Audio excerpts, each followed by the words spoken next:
There are 3 easy steps in creating your resume link. Let me show you how. Step 1. Register.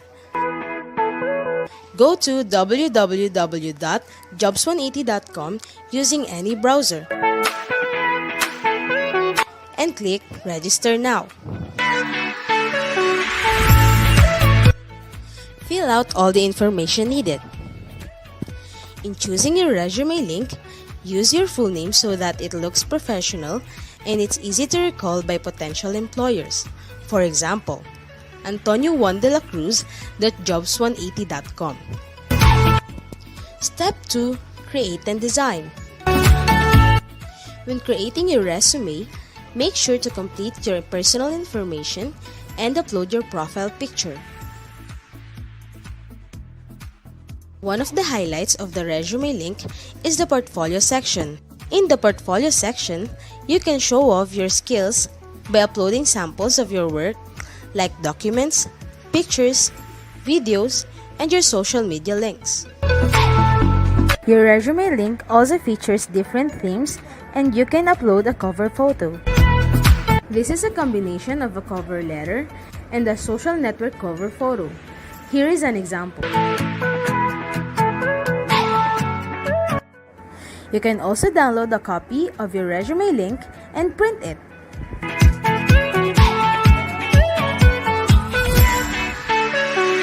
Step 3. Apply for a job. There are many ways to apply with your resume link. First is browsing the job recommendations in your Jobs 180 dashboard. If you're qualified, click Submit Resume Link. So what are you waiting for? Dress up your next generation resume, stand out brightly among the competitive job seekers in the market, and win the heart of your future employers using Resume Link.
Good afternoon, everyone. So, welcome to Marketing Me. We are live today for Capiz State University. So, today we'll be joined by speakers from Makati Medical Center and HGS. But before we start, we'd like to invite everyone for the opening prayer followed by the national anthem.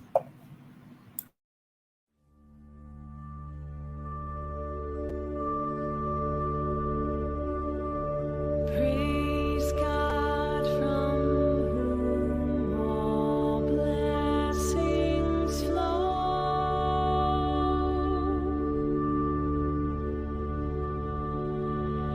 Praise Him, all creatures here below.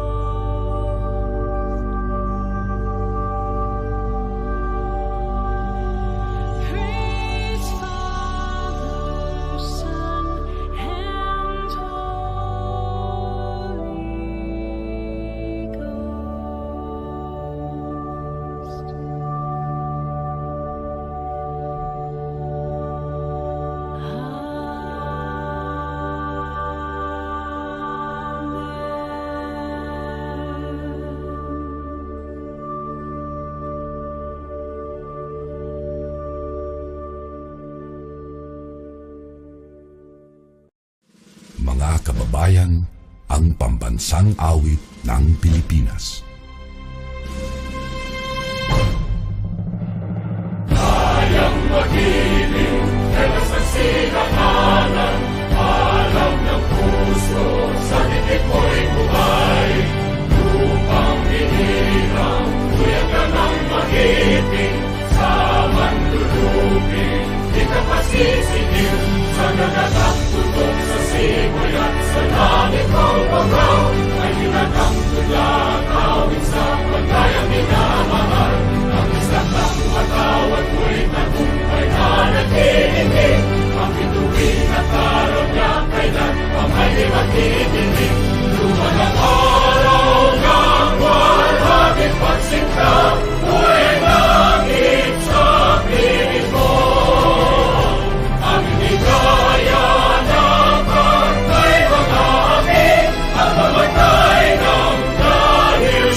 So, good afternoon, everyone. So, are you guys ready? I would like to make an announcement to everyone who is on StreamYard right now. Please leave that link.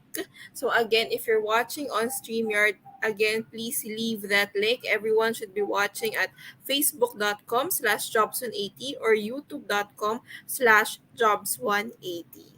So, if you're watching on StreamYard, it will eat up a lot of your bandwidth because malaki siya, magastos siya kumain ng data. So if I were you, please move to facebook.com/jobs180 or youtube.com/jobs180. We will be asking everyone to input their attendance on StreamYard. You can't do that.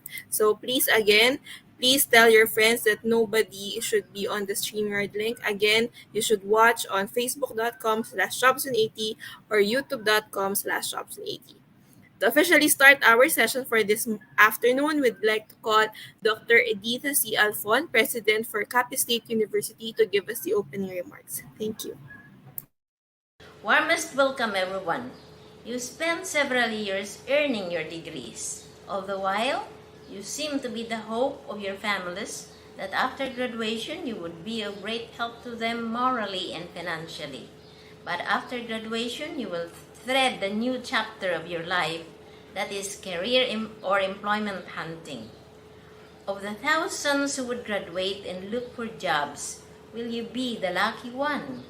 There is now very keen competition in searching for the right job. You come to realize that graduation is only the beginning of a much wider array of choices you have to make which job best fits you. Or if you are among the lucky ones who immediately could have land jobs. Or if you become a member of the bystanders who for 1, 3, 5, or 10 years are still searching for the right job. The university has foreseen this scenario. That is why you are lucky that your administration holds this virtual career enhancement seminar workshop and employment coaching. Thank you to the organizers of the seminar who have malasakit to your future. May you all be guided and enlightened as you keep track of every program offered to aid you. I wish you the warmest welcome. God bless everyone. Thank you for that. So before we officially begin, again, if you're watching on StreamYard, you're at the wrong place. You can't put your attendance in the comment section because there is no comment section on StreamYard. So again, please leave the StreamYard link and go to facebook.com/jobs180 or youtube.com/jobs180. All right. So to begin our topics for this afternoon. Here is our run through. So we will be discussing marketing me, business model canvas, and developing an entrepreneurial mindset.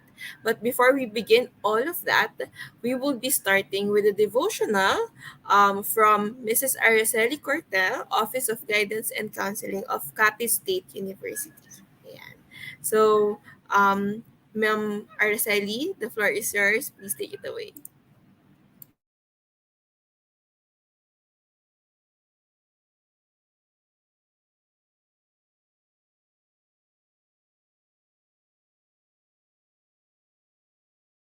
particularly the students of Capiz State University. Mark Twain had said there are two most important days in your life: the day you were born and the day you find out why. Today, I'm going to talk about important events as mentioned in the Bible using the phrases in that day, on that day, and the day of the Lord. Please allow me to share some screen with you. And I will be using the book of Isaiah in chapter 2. Isaiah lived at around 700 years before Jesus was born. It says, "Now it shall come to pass in that latter days that the mountain of the Lord's house shall be established on top of the mountains, and shall be exalted above the hills, and all the nations shall flow to it." The context of what is being said is in the latter days, and it says that the mountain of the Lord's house shall be established, and it appears that this Lord's house is greater and higher than any mountains. The nations, the Bible often uses the term mountains to refer to nations. And you will find that it is exalted in that all nations shall flow to it. In the Old Testament, you will find that the establishment of the house of the Lord in the Old Testament times referred to the temple. And of course, in our time, we call it now the church. But you see, as we study further, you will find that the church is more than just a building. It is referred to as the house of the Lord. In the Old Testament times, it is symbolic of the presence of God in Israel. In the New Testament times, Jesus referred to the temple to represent his body when he was talking about his death and the resurrection.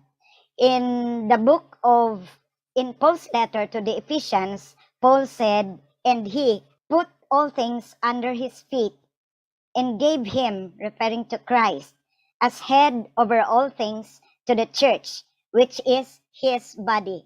The church here is being called the body of Christ, the fullness of him who fills all and all. So connecting that New Testament concept of the church as Jesus had established it, we will find that it is a special formation of a people of God. In the Old Testament times, it referred to Israel. However, in the New Testament times, it was on a larger scale, not only for the Jews, for the Israelites, but also to everyone who had come to faith to our Lord Jesus Christ. I also would recall to mind the prophetic vision in the book of Daniel. And Daniel, as a prophet, lived around 600 years before Jesus was born.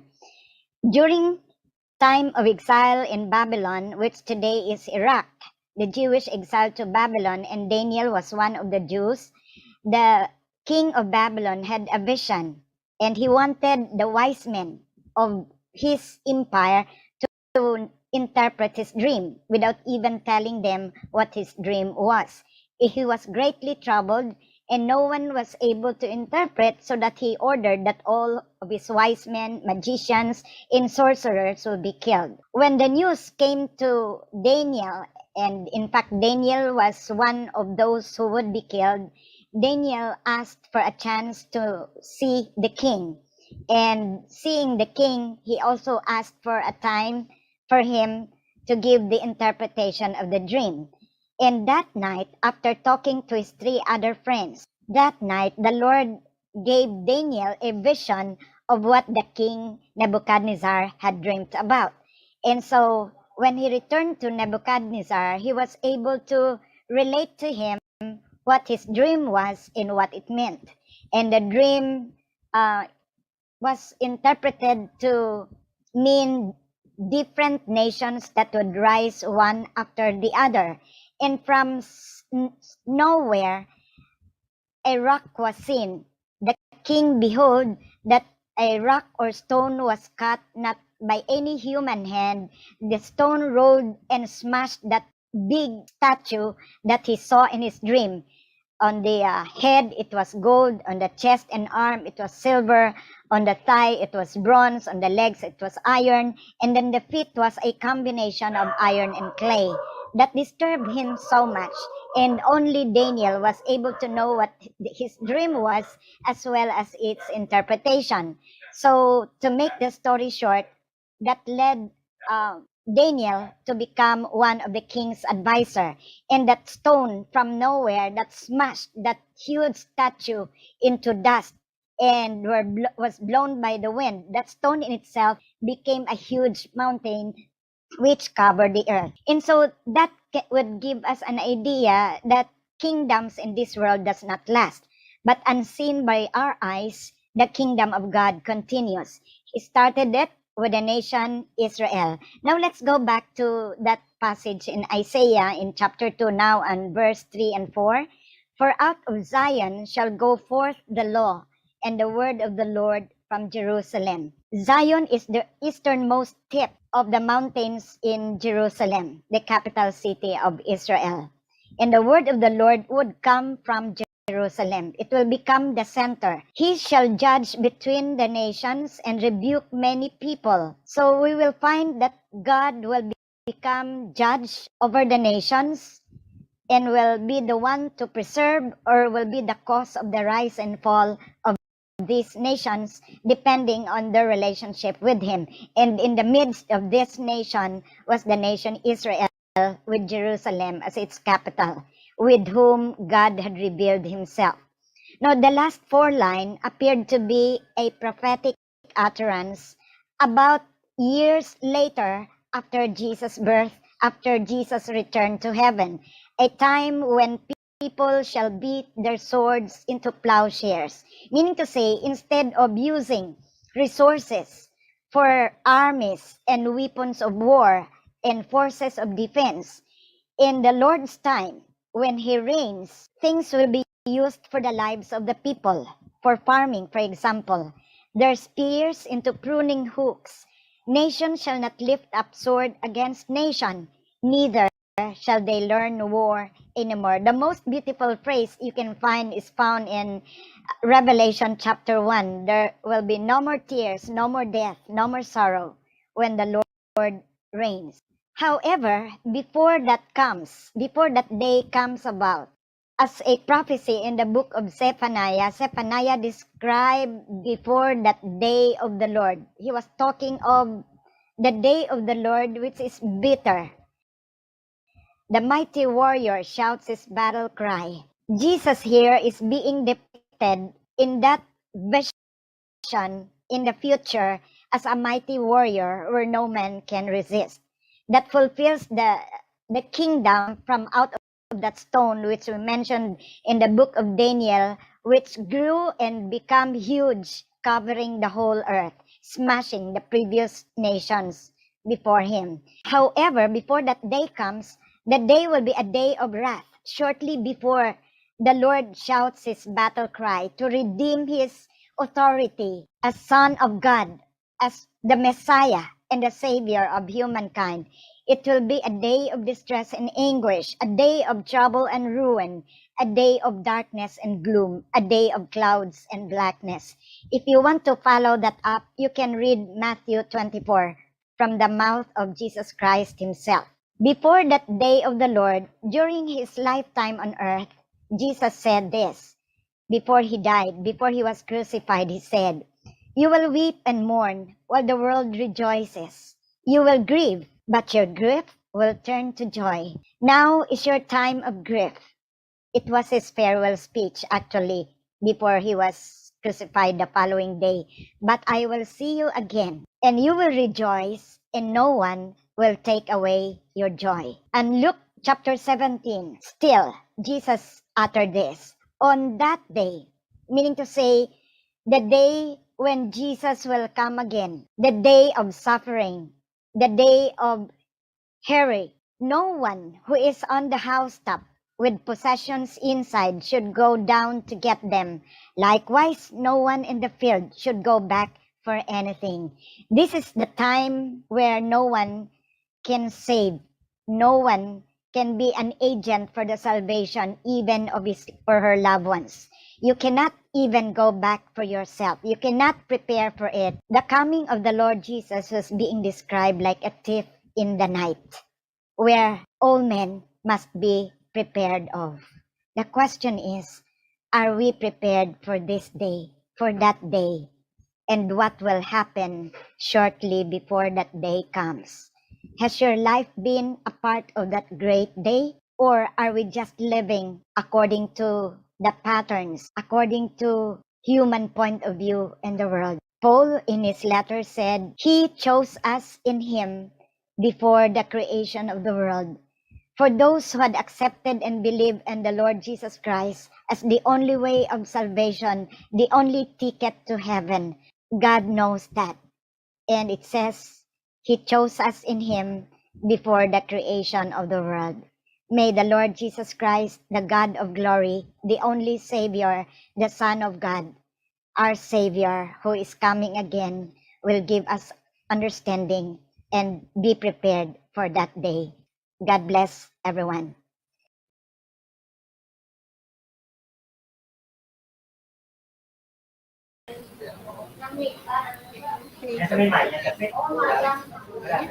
So just to process, ma'am, the presentation earlier, can we ask a couple of questions? So I prepared lang po a couple. So to our audience, if you have questions, if you have comments, pwede nyo rin ilagay sa comment section natin and we'll ask it to Ma'am Araceli po. No? So ma'am, my first question would be, why is it important to have God at the center of all of your decisions? And why would it like benefit you in the long run? I believe in this in Jesus' statement which said, "Heaven and earth will pass away, but my words will remain."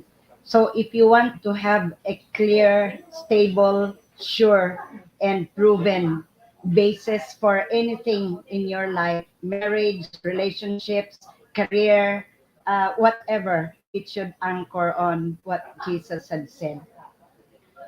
The benefit, you have the assurance. For example, in the book of Revelation, Jesus had said, He who overcomes shall and then follow all his promises. So there are those assurances of what he had promised because the one who promised it was the one who conquered sin and who conquered death. He resurrected from the dead. He rose again, and before he ascended to heaven, he gave the commandments to go and share the gospel.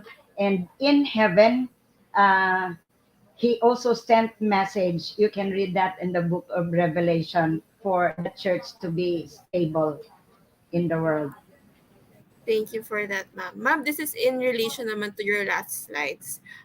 As we wait for Jesus' coming, ano po ang kailangan gawin ng believers to get ready, to prepare for it?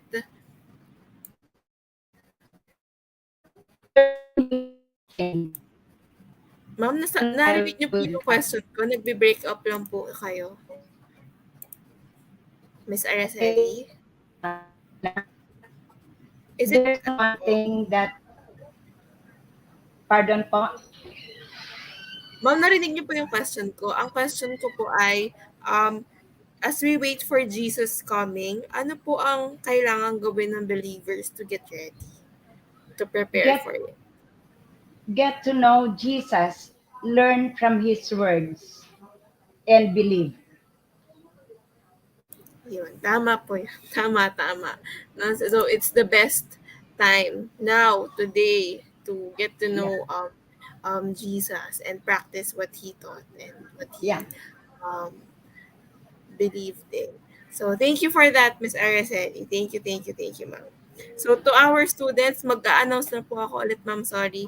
So, to our students, again, if you're watching on StreamYard, please leave kasi mabigat sa bandwidth yung StreamYard. Please move to facebook.com/jobs180 or youtube.com/jobs180. Please advise your classmates to not go on StreamYard. Hindi kayo makapag-attendance doon. So, please move to Facebook. Miss Araceli, thank you po for Okay. sharing your time with us po this morning. Thank you, Thank you ma'am. also. Okay.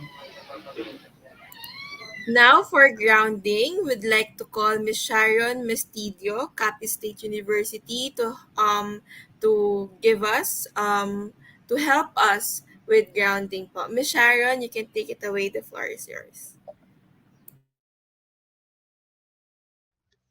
Good day to our graduating students and the rest of the viewers. As each graduate is making a milestone from school to the world of work, let us try to discern on what really matters for each one in terms of career decision making.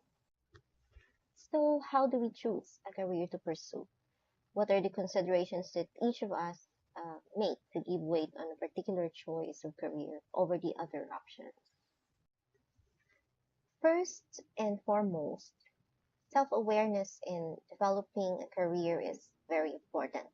There is self-assessment on skills, knowledge, and career path so that an individual can grow and advance his or her career journey in the form of skill assessment tests or having career based on one's passion, including learning or developing the skills needed to be able to succeed in a particular career that would fit one's abilities. Abilities include that of knowledge. Success in career also entails alignment with one's interest as well. As a reference to one's career journey, there are career development theories relevant to everybody one way or another. So far, one of the most notable theories is the need theory by Anro, which considers the individual's needs to find or choose a career. How? By evaluating the structure of needs and values based on early life experiences in childhood and taking into account as well the environmental and genetic factors. Six level of skills from unskilled to professional or managerial are included in this theory with eight significant occupation categories to build from, including science, technology, arts and entertainment, outdoor, service, business, managerial, and general cultural occupations. Another one is the values-based holistic approach to career development by Duane Brown, which emphasizes the central importance of values in career counseling and occupational choice. What is values? Well, values are cognitive structures that are the basis for self-evaluation and one's evaluation of others, and are the primary basis of goal-directed behavior, and are the stimulus for the development of behavior related to goal attainment. So, you do something in accordance with the values you hold. Example, you work in a non-government organization with a humanitarian cause like United Nations because you like helping others, particularly saving them from inhumane condition. Values is also the things that you believe are important in the way you live and work. They determine your priorities and they are a measure used to tell if you are on the right track of doing what you love. Values are developed through inculturation by which individuals incorporate the beliefs and values of their cultural group. Example, being a Filipino is being family-oriented and collectivist. And acculturation involves the inculturation of beliefs from a culture different from one's own. There are three types of values: cultural, work, and life values. Cultural values are those from a cultural group one belongs to, which are customs and rituals. Work values are those values that clients expect to fulfill as a result of choosing and entering an occupation. Life values are those values that clients expect to have satisfied as a result of the choices they make in their major life roles, such as work, leisure, being a citizen, and relationships to significant others. Other theories focus on developmental self concept, in which different age groups in a human lifespan have various perceptions of the world around them, take on different responsibilities, and prioritize the most relevant things to that stage in life. With maturity and experience, individuals change their concept of self and often their goals. For example, in early adulthood, individuals often focus on relationships with others. By middle adulthood, many individuals move on to developing their skills and careers. Also, one's personality can be matched with the available job. For example, a highly introvert individual will be most likely working in an environment where he or she is unable to have a lot of contact with people than an extrovert who loves to be with a lot of people very much. In social learning theories, the emphasis on getting a career is based on an individual's motivation, like what makes him or her work on a particular field, as well as her or his development and past experiences.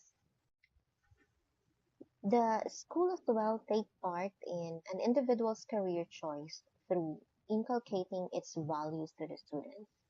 In Capiz State University, students are taught one way or another to be God-centered, excellent in academics and extracurricular activities, to have integrity in whatever one does, even when no one is looking. And being a state university, transparency and accountability is emphasized. So the Filipinos in general would know that the tax they paid indeed serves its purpose. And finally, most of all, dedication to quality service, which is basically giving back what is due and right to Filipinos, that is, providing responsive, accessible, courteous, and effective public service. As a Filipino citizen, a responsible career choice should be made, whether being an employee, a businessman, or opting to be a philanthropist, and that it should benefit the country. How? Through consistently paying the income tax. If you choose to work for your employer, honor them and be a responsible worker. You uphold and protect the dignity of Filipino workers who are known to be accommodating, friendly, hardworking, honest, and competitive. As an entrepreneur or philanthropist, you should strive and create opportunities for other Filipinos to improve the quality of their lives. Think critically and assert ways to improve your working conditions so you will be a productive citizen of the country.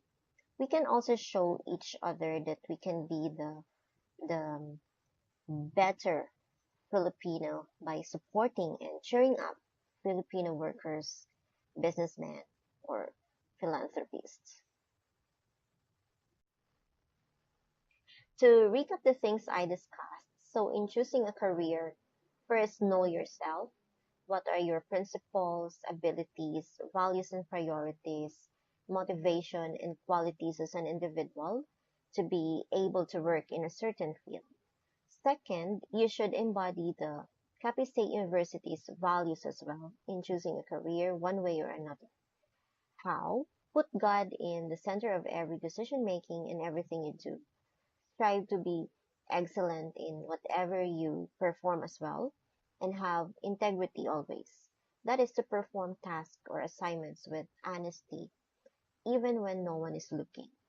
And be transparent and accountable and have dedication to provide quality service. Third, be a responsible Filipino citizen, even in your career choice. Always think of working for the welfare of the many Filipinos. Thank you everyone for listening. I hope this talk will help you come to terms with yourself, your alma mater, and the Philippines in choosing your career. Let me leave you with a quote that you can ponder on or think of. If it doesn't align, don't choose it.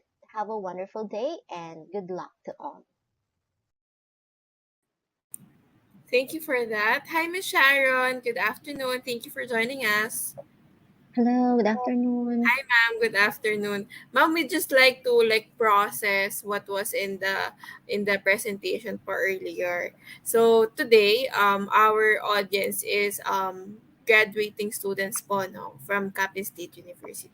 So I was listening throughout the presentation earlier po, and I wanted to ask, why is it important that we prepare our students this way? Why are we doing this for them? And why should they prioritize these things as opposed to the things that they wanted to do or that they wanted to start off, for example?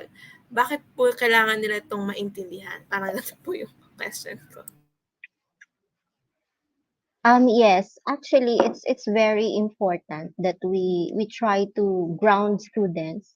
I mean, the graduating students, because first they are transitioning from being a student to becoming a worker, and so it's very important that they have a very good foundation of their values, and they have to come to terms with their self at first, and of course they have to um, uh, embody the values of the school that they had, and as well as the other one I mentioned, as a Filipino citizen, we should actually promote that one to students, that they should be patriotic enough um, to return whatever the Philippines, because we are a state university, to give back whatever the Philippine government has provided them in the course of time they are in the school. It's very important so that when they go to the world of work, they are ready, and they are um how do you call this? They will be healthy in generally as a person, physically, mentally, and emotionally. So that should be holistic well-being. Um, the we are aiming for holistic well-being for the students. That's why we would like to ground them that way. Thank you for that, ma'am. No, I guess my next question would be, ma'am, in your locality, like in the entire Capiz area po, Roja City, may neighboring towns, neighboring provinces, what what is usually the trajectory of CapSU graduates? Do they move away from the province or they stay local po? Or abroad or ano po ba sila, they go to NCR, they go to Metro Cebu. What is the trend? And we just wanted to prepare our students if this is the route that they're taking. Kaya kailangan important yung mga self-awareness, ganyan.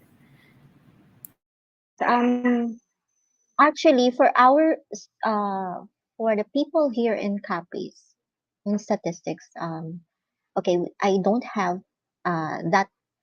I mean, the fact in with me, but what you said about normally what's happening with the workers, they actually work locally, they work abroad. Um, those are true. It's generally true. Thank you, thank And you. so, I mean, wherever you are, either you're in local or in I mean you are here in the Philippines or you are in abroad, it is important that you come to terms with whatever you value in life, so that when you transition to become a worker, you will be successful as well. Okay, thank you for clarifying that, ma'am. Kasi when I graduated from college, there was nothing. Walang ganito, ma'am. Eh. So we were just thrown, oh, graduate ka na, ikaw na bahala. So I appreciated the event and the preparation of the guidance counselors to do something like this. Kasi most young people, they would just dive right into it without any preparation, just like how I did it. So, I think mas helpful nga po na may ganito po tayo. Thank you po for this program, ma'am. Yeah, thank you. Thank you. All right. So, to our audience, wala kayong question kay Miss Sharon kung may gusto kayong i-clear or i-clarify or itanong sa kanya. So, open naman yung natin, open yung comment section natin kung meron kayong gustong i-ask. And then, Miss Sharon, on behalf of our team, we would like to thank po the CapSU guidance counselors, the guidance office, the people po behind the event. Thank you po for coordinating this event with us. We hope to do it again, ma'am, in the future. Thank you po, Miss Sharon. Looking forward to that. Thank you as well. Thank you, ma'am. Have a great day po. All right. So thank you to Miss Araceli and Miss Sharon. So again, here's the topics that we will be discussing today. So number one, we have marketing me, that's resume link and virtual interview tips. Number two, we have business model canvas to be presented by Makati Medical Center. And last topic for this afternoon is developing an entrepreneurial mindset by HGS Healthcare. So thank you to those who came in and to those who are on time. Maraming salamat po. So we are now starting with our speaker for the resume link. We have Sir Kim Chua.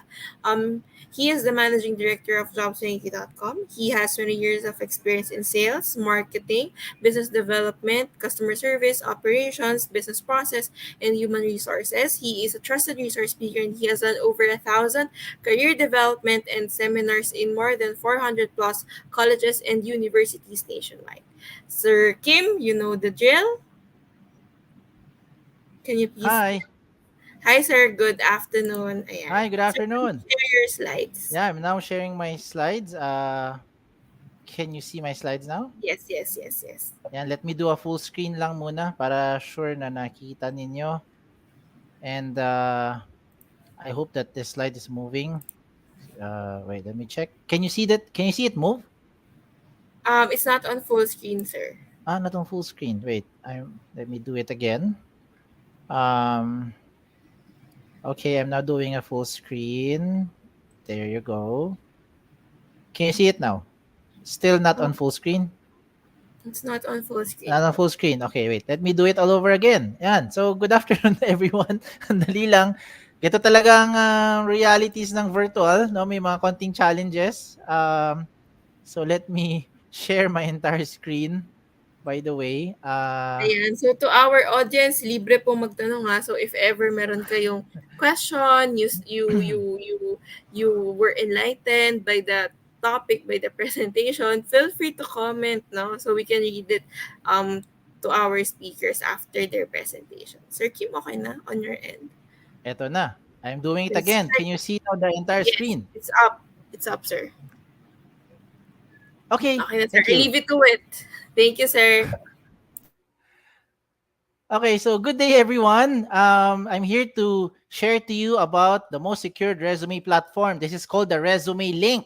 Okay, tama po narinig ninyo sa introduction. Ako po talaga ay si Kim Chua. Don't forget the wa. Baka Kim Chu lang maalala ninyo. So, this time, I'm going to share with you this tool. For those who have already heard of the ResumeLink, edi ride along na lang kayo. At kung meron na kayong ResumeLink, i-double check nyo kung tama ba yung ginawa ninyo. For those who doesn't have an idea pa kung ano tong ResumeLink, kung ba't siya tinawag na the most secured resume platform, then go through with me. Okay? So ano ngayon ang nangyayari? There's a lot of online platforms being offered left and right. Diba? Pagka kayo nagutom, ang dami mga online apps. Pag kayo gusto mag-grocery or gusto nyo mamili ng mga bagay-bagay, mga gamit, ang dami mga online apps. Diba? With just one click of a button, madarating na kagad yung mga items na yan. Now, pagdating po sa paghanap ng trabaho, ganun din. Marami tayong mga online options, mga online platform. And so this is one of those options that you should consider. Now, before you use a platform, ito ang isa sa mga kailangan nyo malaman. You have to have a checklist if this tool is the right tool for you. Now, for me, this is my checklist. So I hope you are aligned with my checklist. So check natin kung tama ba yung checklist nyo, kung pareho ba sa checklist ko rin. Okay? So these are my checklists to say that this is the right tool for me to use, no, for online application. The first one is that this tool helps you to stand out. Sa dami-dami ng mga aplikante right now na nag-a-apply, na wala pa dyan yung mga ibang may trabaho na wala ng trabaho, kasabayan mo maghanap ng trabaho yan. So lahat yung kompetensya mo yan. So definitely you want to stand out. You want to be recognized immediately by the HR. And this tool helps you to do that. I'll tell you more about my checklist pa. Another thing in my checklist is that it helps you to consolidate all the files. So hangga't maaari, yung mga iba-ibang file nyo, academic records, yung mga government files nyo, mga IDs, mga iba-iba pa, no? Lahat ng yan magkakasama na sa isang file para hindi na pabalik-balik, di ba? Hindi na tumatagal pag nag-a-apply sa mga companies. Now, another thing in my checklist is that this tool helps you to make the process also more efficient in terms of hiring, napapabilis yung proseso. Ba't ko nasabi yan? Bilang isang aplikante, I hope hindi kayo nagpapaasa ng mga kumpanya. In as much as yung mga companies din, ayaw rin naman kayo paasahin. Di ba? So kami bilang isang HR, what we wanted to do is to immediately find out if the applicant will qualify na for the next steps. And this tool helps you to do that. Okay? Now, paano yung tool na yan? Mamaya, no? Relax. Kwento ko pa sa inyo. Another in my checklist is that this tool doesn't cost anything. Libre po ito. No? Definitely wala itong bayad. Okay? And last in my checklist is, I think, the most important question. The most important question is, do you want your information to be secured? Sa panahon ngayon, very important ang ating data privacy, sabi nga, di ba? And this tool helps you to secure your information. At ano ba itong tool na ito? Itong tool na ito, ang tawag dyan ay ResumeLink. This is dubbed as the most secured resume platform for your online application. Now, ano ba itong ResumeLink? By definition, it is a personalized URL. It is a link that anyone can open online anytime. So let me use an example para makarelate kayo. If you are John Santos, in my screen, you can see John Santos. Halimbawa lang, ikaw si John Santos, ang resume link mo pwede maging johnsantos.jobs180.com. Ganun lang kasimple. Yan na po ang resume ninyo or ang resume link ninyo. Okay. Now, how do you make one? Okay, there are simple steps lang. The first step is for you to register. This is absolutely for free. Wala itong bayad. You simply go to the website of jobs180.com. That's www.jobs180.com, and that's where you click on register on the upper right side portion of the screen. Now, as you do that, you start to fill in the blanks. Now, napakabilis lang itong mga blanks na to because it will normally take you less than 2 minutes to finish this information. Okay? After doing so, anong gagawin natin? You start to create your resume link. So, saan ba nakabase ang resume link? Ang resume link, usually, nakabase siya sa pangalan nyo or unique name ninyo. Now, what is a unique name? Going back to my example, if you are John Santos, ang unique name mo, edi John Santos. Ganun lang kasimple. Now, if ever lang nag-register kayo, tapos may kapangalan ka, eksakto, kapangalan mo rin yung taong nauna sa inyo mag-register, ano mangyayari? Diba? Sasabihin niya, John Santos, that name is already taken. Yan, lalabas, no? May red na box. Huwag kayo malungkot pag taken na. Okay lang. Ang importante, maging creative. Okay? Paano maging creative? Pwede mo baliktarin. Pwede mo unahin yung apelyido nyo. You can say Santos John, o kaya pwede mo maging J Santos, o kaya JS, o kaya Santos J. O diba? Depende kung ano gusto mo gawin. Basta importante, wala kang kapareho kahit kayo may kapangalan. Now, paalala ko lang din mga nakikinig ngayon, mga friends. Importante, when you create your resume link, huwag kayong OA. Do not do something like cutie pie, Barbie doll, lover boy, because it doesn't sound professional. Imagine going to a company, mag-a-apply ka. At sabihin mo, ma'am, can I apply to your company? Ano sasabihin sa'yo ng HR? Malamang sasabihin nila, yes. Do you have a resume? Diba? Ano sasagutin mo? Ma'am, meron po akong resume. Ang resume ko po ay eljablo.jobs180.com. Diba? Pag narinig nila yun, baka matakot sila. Baka hindi na mag-proceed yung application process mo. Diba? So, you get what I'm saying. So, wag nyo na po gawin yung mga ganyang klaseng mga OA na mga pangalan or unique name. Instead, you just use your name, your unique name, and that is professional enough. Okay? Now, the next thing I want to remind you is to use a valid email when you register. Ano yung mga valid email? Yung mga email na nabubuksan natin. Kagaya ng Yahoo, Gmail, Rocketmail, MSN Live, kung naman mga email na yan, basta nabubuksan natin. Huwag kayong gagamit ng email kagaya ng, sample lang Frederick@facebook.com na email. O, huwag kang gagamit ng Josephine@facebook.com na email. In short, huwag mo gagamitin yung @facebook.com na email to register. Because if you use @facebook.com na email to register, you will no longer be able to receive notifications being sent to you by the companies as well as jobs180.com. Importante po na receive ninyo yung mga notification at para ma-receive nyo yan, kailangan mo mag-verify ng account ninyo. Okay, now how do you verify? Simple lang. Open your email, look for the verification link, click on the link. It's a proof na ikaw nag-register, so you're done with the first step. Now, just to emphasize also, importante po mag-verify para maka-receive na notification at para makapag-submit ng mga resume links sa mga companies. Okay? Tapos na tayo sa first step. Ano yung first step? Register. It's absolutely for free. Now, let's proceed to the second step. The second step is for you to complete the information. Yan ang pinaka-logical sa lahat. Dapat kumpleto detalye nyo. Sino sa inyo dito magsasubmit ng resume sa mga companies kulang-kulang detalye? I hope hindi nyo sasayangin oras nyo. Okay? At hindi nyo sayangin oras ng HR. So you have to complete your information. And how do you do that? Go back again to the link. Go to jobs180.com. This time, you don't need to register again. All you need to do is to log in. Pag-click mo ng login, you have to put your email there and your password na ikaw lang may alam. Ikaw lang may alam. And as you do that, you now proceed to your dashboard. Once inside your dashboard na, you just have to fill in the blanks. Now, at this point, hindi ko na to iisa-isahin. Obvious naman, when you see the address, ano lalagay mo, edi yung address mo. Hindi yung address ng pinsan mo. Alas magkasama kayo sa bahay. Okay? Pag nakita mo dyan, birthday, ano lalagay mo sa birthday? Edi syempre, birthday mo, hindi yung birthday ng kapatid mo. Unless, kakambal mo yung birthday mo. Di pareho kayo ng birthday. Di ba? So, alam niyo yung sinasabi ko, di ba? Hindi ko na kailangan isa-isahin to because gets you naman. And for those who have already created a resume, kung meron na kayong resume files in your Word file or PDF file or whatever file you have, then it's simpler. Ang gagawin mo na lang, you just have to copy and paste all those information. Transfer mo na lang lahat ng details mo from whatever file na ginawa mo to your resume link. At bakit mo siya lilipat dito sa resume link? Para maging secured ang data nyo. Okay? Bakit maging secured? I'll tell you as we go along. Okay? Now, another thing you will find here inside your resume link, meron dyan portion na nakalagay work options. Parang switch lang yan. Yes, no switch, on, off switch. Ang gagawin ninyo, pipili na lang kayo kung ano yung preference ninyo. Example, willing to work night shift, willing to relocate, looking for OJT, willing to work overseas. Diba? So, if you think yung some of the options here, hinahanap nyo, so you can just say yes. Diba? Or otherwise, you say no. Diba? Ganun lang yan. And what the system will do, it will try to match you with possible companies who are also looking for the same profile with what you have. O, di ba? Mas maginhawa sa buhay, di ba? Hindi mo kailangan mag door to door para mag-apply sa mga kumpanya or mag-submit ng resume link ninyo. Ang gagawin mo na lang ngayon, you just set this up properly and a lot of companies now will match your profile and then they will be inviting you na to those possible opportunities. O, di ba?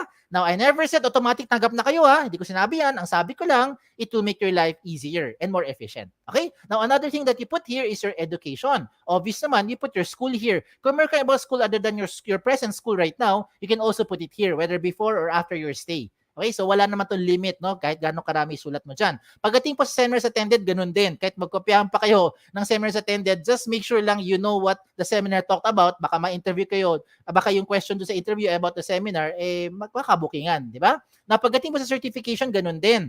No? If you have certification programs, you can also put it here. Okay, now again, wala po itong limit sa space. Pagdating po sa achievement, isa lang paalala ko, do not limit your achievement only inside the school. Okay, hindi po tayo lahat ay academically inclined. May iba po sa atin very active sa labas ng school or sa mga extracurricular activities which you can also highlight here. Okay, remember what you're doing when you create your resume or when you submit your resume to those companies is that you're trying to market yourself more effectively. So, in doing so, pagdating mo sa may skills and languages, yan, isa-isahin natin ha, pagdating mo sa skills, importante po i-highlight nyo lahat ng skills na meron ninyo regardless kung connected siya sa course nyo or not. Okay, example, it doesn't mean that if you're a graduate of accountancy, ang alam mo lang gawin, mag-debit credit. Diba?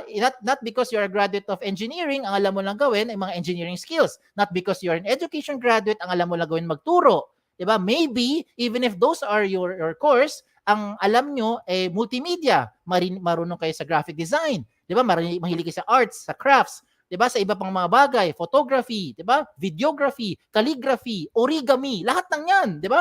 Lahat ng yan, skills nyo yan. So remember, put all the skills here regardless of your course. Okay? Na pagdating po sa languages, do not limit your language only sa Tagalog or Filipino, sabi ng iba, Filipino, pero to be specific, Tagalog at saka English. If you know other local dialects, Bacano, Bisaya, Kapampangan, Ilonggo, pwede mo ilagay dyan. Walang limit sa space yan. Foreign languages, ganoon din. Chinese, Japanese, French, Vietnamese, Korean, you can all put it here. Okay? Na pagdating sa references, sigurado ko yung mga references nyo, kilala nyo. Ang tanong dito, kayo ba'y kilala nila? Sana, oo, di ba? Kasi madalas pag tinatawagan namin yung mga references nyo, hindi kayo maalala. So please put your reference. Please advise your reference na ginawa silang reference. Okay, when you put your reference here. Okay? Now, another thing I want to remind you, pagdating po dito sa resume link niyo, one of the most important item here is to also put all the possible means na pwede kang makontak ng isang HR. Okay? Yan yung isang importanteng item. Kagaya ng mga social media account ninyo. Why am I saying that? Because oftentimes, this is based on my experience, pag tinatawagan ko yung mga aplikante, ano nangyayari? Hindi nila sinasagot. Siguro pa nakita nila yung cellphone nila, nag-ring yung phone nila. Hala, ring. Sino kaya ito? Di ba, hindi ko to kilala. Ano nangyayari? Hinahayaan na nila matapos yung ring at nagbabakasakali mag-message yung nagsisend sa kanila nung kung sino man yung tumatawag. Paano kung yung HR na tumatawag sa inyo, hindi masipag mag-message? Masipag lang siya magtawag. sayang naman yung opportunity, di ba? That's why I always remind those who are listening right now to please put all the possible means na pwede kang makontak ng isang HR, kagaya ng mga social media handles nyo para mabilis ay makapag-private message. Hi, are you available Thursday 10 a.m. so on and so forth. Gets nyo naman sinasabi ko, di ba? Ayan. Okay? So, lagay nyo dyan. Now, pagdating po dito sa next na papakita ko, ito yung mga items na wala sa traditional resumes natin. And let me start with the portfolio section. This portfolio section is where you now upload evidence of your skills. Example lang ha. Anong ebidensya na graduate ka na? Meron kang diploma, meron kang transcript. O yung iba sa inyo humihirit. Sir, meron akong toga, meron akong grad peak. O yung mga yon hindi po yung ebidensya. Okay? Now, some of you are saying, meron akong PRC license. Yes, ebidensya yan na ikaw ay isang licensed professional na. Ano ebidensya na pwede ka pumunta sa ibang bansa? Meron kang passport, meron kang visa. O, diba? So, you get what I'm saying. So, yung mga support mo sa claim mo, yan ang ilalagay mo ngayon sa portfolio section nyo. It will make your life easier because kung ano man kailangan ng isang HR sa inyo, pwede mo yun ngayon ilagay at ipakita ka agad. Magkakaalaman na. O, diba? Hindi na tayo nagpapaasa pa or hindi na rin umaasa yung HR na iba pang mga details ninyo. At least dun pa lang, kita na nila. Now, at this point, a lot of you are thinking, Sir, pagka ginawa ko ba yung mga sinasabi nyo, paano kung pare-pareho naman kami mga classmate ko na yan din yung mailalagay namin? Diba? Obviously, magkaklase kami. So, same yung school namin, same yung curriculum namin, same yung set of teachers namin, same yung possible OJT na pinasukan po namin. Diba? So, how will I stand out? That probably is a question that's bothering you at this point. So, don't worry. Ang mga next kong papakita, ito yung mga sure ako. No? Magsa-stand out kayo. One of the things that I recommend that you do is you create a selfie video. Yes, you heard me right. Create a selfie video. And it's not difficult to create a selfie video. Sigurado naman ako marunong kayo mag-TikTok, di ba? Gumagawa nga kayo niyan eh. So this time, instead na kayo sumayaw at kumanta or magmimik kayo, ang gawin ninyo, you try to pretend that you're answering interview questions. Questions like, why should we hire you? O di ba? Tell me something about yourself. Di ba? Pretend. Di ba? Record. And after you do that, what do? Panoorin mo muna. Kung sa tingin mo hindi okay, delete. Pag okay, save it. Then upload it sa YouTube, sa Vimeo. Marami mga video channel, no, mga video converter na pwede mong gamitin. So that is what I recommend you put it here. Now, hindi lang po siya about English language. Baka inisip nyo, kailangan gumawa ng English video. Hindi ko sinabing gumawa ng English video. Ang importante lang, you're able to showcase your personality and your communication skills. Now, if you can speak in straight English, then I recommend you speak in straight English because most of the companies, they will be calling you because they want to evaluate your English communication skills. Okay? Now, if you want to show hard skills, pwede rin. Pakita mo dyan paano mag-fold ng table napkins, paano maggawa ng skirting, di ba? How to use a soldering iron. Diba? Marami tayong mga alam na hard skills. In fact, some of those people in yung mga nursing graduate, dito ko nga napanood how to properly operate an infusion pump. Hindi ko nga alam ano yung infusion pump until I was able to watch that video. See? So, kayo na bahala kung ano gagawin nyo. Okay, I already showed you those examples para you'll be guided. Now, another thing that I'm sure na hindi mo kukopyahin sa classmate mo at hindi ito kukopyahin ng classmate mo sa'yo ay ang profile picture nyo.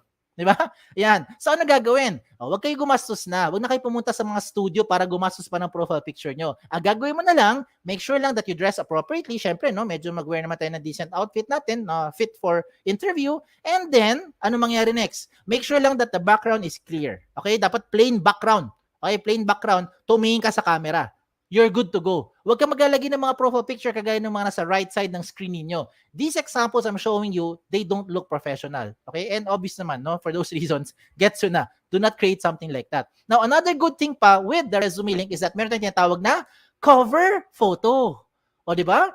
Yung iba naman, cover letter. Yes, there's a cover letter here. Pero pasintabi sa matatamaan. Not everyone who's listening right now are gifted with writing skills. May iba sa atin dito, hirap na hirap i-express ang ating thoughts and feelings into words. Hindi mo siya mai-type, hindi mo siya maisulat kasi hindi siya natural sa atin Pero pagdating sa picture, ang galing. Pag nakita mo yung picture, gets mo kagad ano yung kanyang mensahe, ano yung gusto niya iparating doon sa tumitingin. O, di ba? So, look at the examples I'm showing you. Look at the one on the left.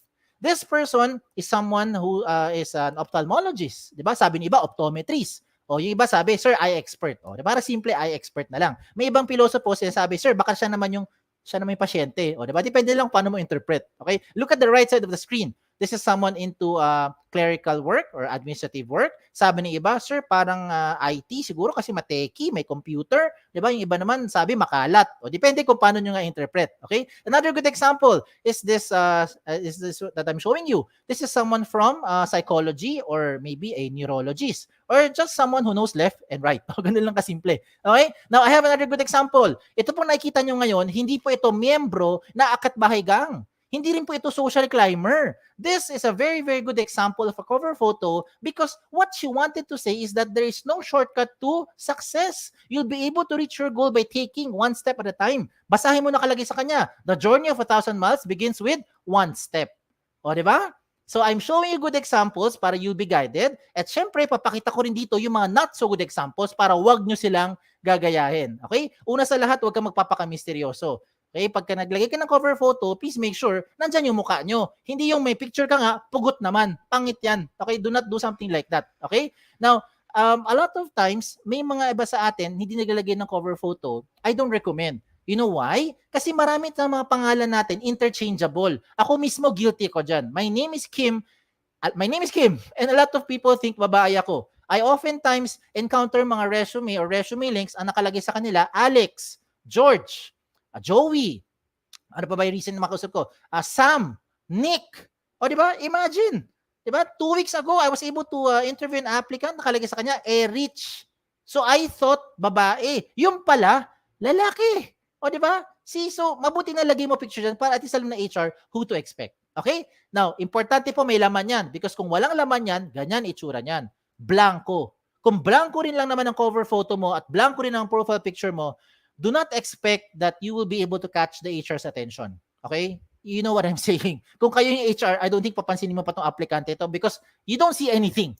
Okay? Now, if you want to catch the HR's attention, wag naman OA. Do not overdo it. Do not do something like this. Again, may ano lang to, disclaimer ko lang to. This is my opinion. I think this sample doesn't look professional. Kasi ang dating niya parang tamad, parang emo, happy-go-lucky, no? Parang chill-chill lang. So do not do something like that. Okay? Now, this is a very good example. Si ophthalmologist. Tingnan mo. Kompleto lahat ng information niya. Lahat ng details na gusto mo makita bilang isang HR, lahat ng details ng isang aplikante nandito na. Pati yung mga evidence na nagpapatunay na siya isang licensed ophthalmologist. Diba? Nandiyan lahat. Diba? Oh, alam ko iniisip niyo ngayon. Diba? Bakit ko kailangan ilagay dito lahat ng information? Because remember, ayaw natin ng patumpik-tumpik. We want the process to be more efficient. Diba? Hanggat maaari pa nag-submit ka, nagkakaalaman na kung pasado ba ito dun sa mga qualification or hindi. If you're the HR, and I'm speaking as an HR, though I cannot speak for all HR, but I'm speaking in terms of HR perspective, I want to be able to determine kung yung aplikante nag-apply, pasado na ba or hindi. Para hindi na nga nagpapaasa. Because sa totoo lang, ayaw naman namin nagpapaasa ng aplikante, 'di ba? Kaya nga pinapaalala ko sa mga aplikante, wag rin kayo magpapaasa ng mga companies. Okay? So you put everything here. Now, I know at this point, a lot of you are now thinking, "Sir, pag nilagay ko ba diyan yung aking mga information, yung mga details ko ba nakakalat na sa buong mundo? Baka naman yung mga information ko nakakalantad na sa buong internet." The answer is no. Kaya nga to tinawag na the most secured resume platform. O, bakit siya tinawag na the most secure resume platform? Because you control your privacy settings 100%. Yes, ikaw bilang user. So how do you do that? Follow the screen I'm showing you. Pagpunta mo sa dashboard mo, pag login mo, may settings. Punta ka sa settings. Okay? Under the settings portion, you will see their privacy settings. Okay? Under the privacy settings, you now choose which information you want to show or hide in public. So let me use an example. Let me use some examples here para lahat tayo align, lahat tayo makarelate. Halimbawa lang, you don't want to show your birthday. What do? You turn it off. You don't want to show your address. What do? You turn it off. You don't want to show your references. What do? You turn it off. O, di ba? Lahat na naka-off, hindi lalabas sa public. Di ba? At ang maganda rito, real-time update yan. When I say real-time, halimbawa lang, 2 minutes later, na-decide mo, sige na nga, ipakita ko na birthday ko, baka batiin ako ng HR eh. Diba? So what do? You turn it on, and then you save your profile. What happens next? Lahat na binigyan mo ng resume link, pag sinave mo yung profile mo, mag-update yung resume link mo sa kanila, at makikita nila birthday mo. O, diba? Halimbawa lang, 5 days later, na-realize mo, sige na nga, pakita ko na yung address ko para baka sakali lang makonsider ako ng HR kasi malapit lang yung bahay namin sa ina-apply kong kumpanya. O, diba? Baka naman maging factor in distance. So ano gagawin natin? You turn on the address and then you save your profile. What happens next? Real time. Lahat na binigyan mo ng resume link, updated na rin ng address mo. O, di ba? So, ganun lang yan. Whether dagdag man to or bawas na information, kayo ang magko-control 100%. Whatever you put in or you edit, kayo bahala. Real-time update yan. O, di ba? Amazing? Amazing. O, tuloy pa natin. Okay? What else? So sa mga late na dumating, catch up lang kayo. Nasa last step na po kami. So just a reminder lang, first step is that you register. This is absolutely for free. Wala itong bayad. Okay? Second step is the most logical of all the steps. Yun ang pinaka-logical. You have to complete all the information. Okay? And the last step is for you to complete. Now, before we go to the complete portion, reminder ko lang, kailangan kompleto po detalye nyo. Okay? You have to make sure that it's interesting, the profile is also attractive, and most of all, the contact details are updated. Okay? Para makontak kayo ng HR, kahit gaano karami naman information mo, pag hindi ka makontak ng HR, sayang din. O, di ba? So, dapat nakakontak kayo. So, lagay mo dyan lahat ng pwedeng paraan na pwede ka makontak ng HR, including your social media handles. Okay? Now, pagdating sa submit, ito na, last step na to. A lot of you are now thinking, Sir, malapit na po mag-job fair. Diba? Sasali po ako sa online application. Pupunta po ako face-to-face sa mga companies. How will I use my resume link to apply to those companies? I will now show you all the options. Lahat ng pwedeng paraan, kukwento ko sa inyo. Una sa lahat, punta ka muna sa website ng Jobs 180. Ito pinakamabilis eh. So, tipid sa pamasahe, di ba? Tipid sa effort. Punta ka muna online. Go to www.jobs180.com. That's jobs180.com. And that's where you now search for companies. By the way, speaking of search, you will see a search bar sa jobs180.com. Ito pong search bar na ito, ang pwede lang niya i-search dyan, company name, position title, and location. Ang resume link po, hindi searchable. So let me use an example. Halimbawa lang, ikaw si Patricia. Shout out to all the Patricias who's listening right now. Sample lang, ikaw si Patricia.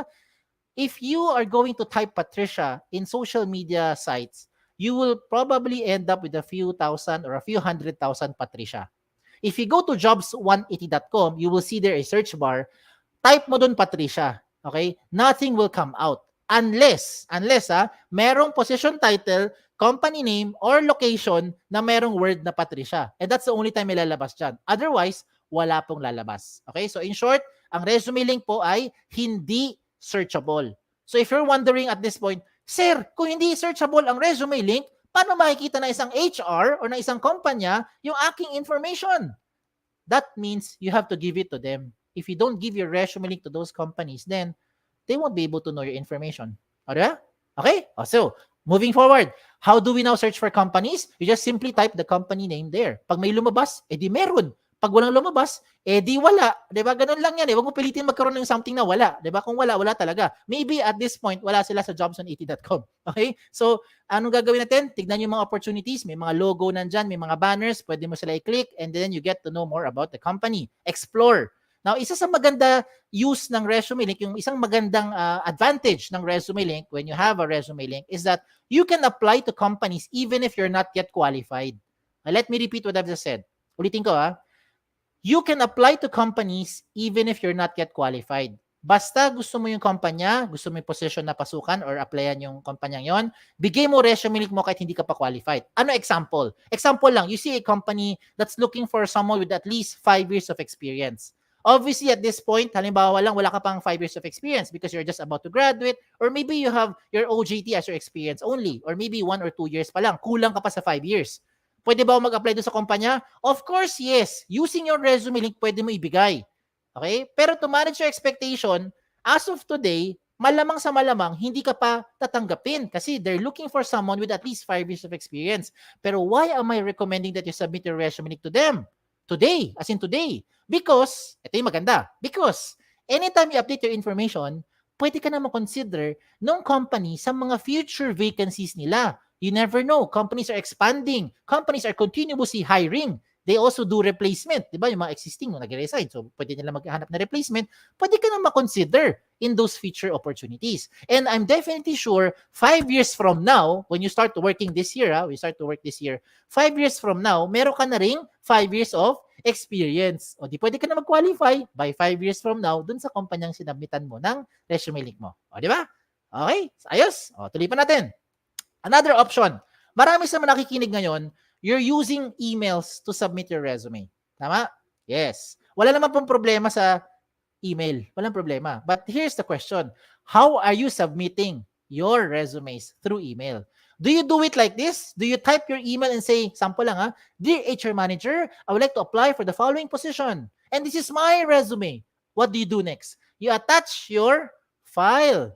Diba? You attach your Word file, PDF file, or whatever file you have. If that is how you're doing it, ang tawag dyan, traditional, pampabagal, makaluma. Hindi ko sinabing mali. Ang sabi ko lang, traditional, pampabagal, makaluma. Hindi mo kailangan mag-attach ng anything sa loob ng email mo. Write the same email. Dear HR Manager, I would like to apply for the following position. And this is my resume. What do you do next? You type in your resume link. Just like in my example that I'm showing you. Example lang. Here's my resume. Diba?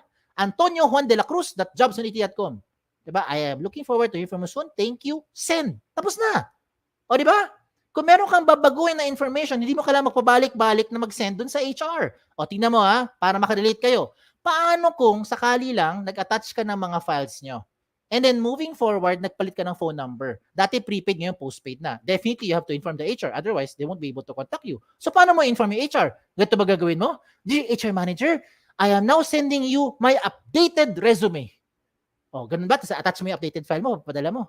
Paano kung 2 weeks later or 2 months later, naglipat ka ng address, bago na address mo, bago na location mo, or meron kang award, meron kang bagong development sa career mo. Ano gagawin mo? Send another email?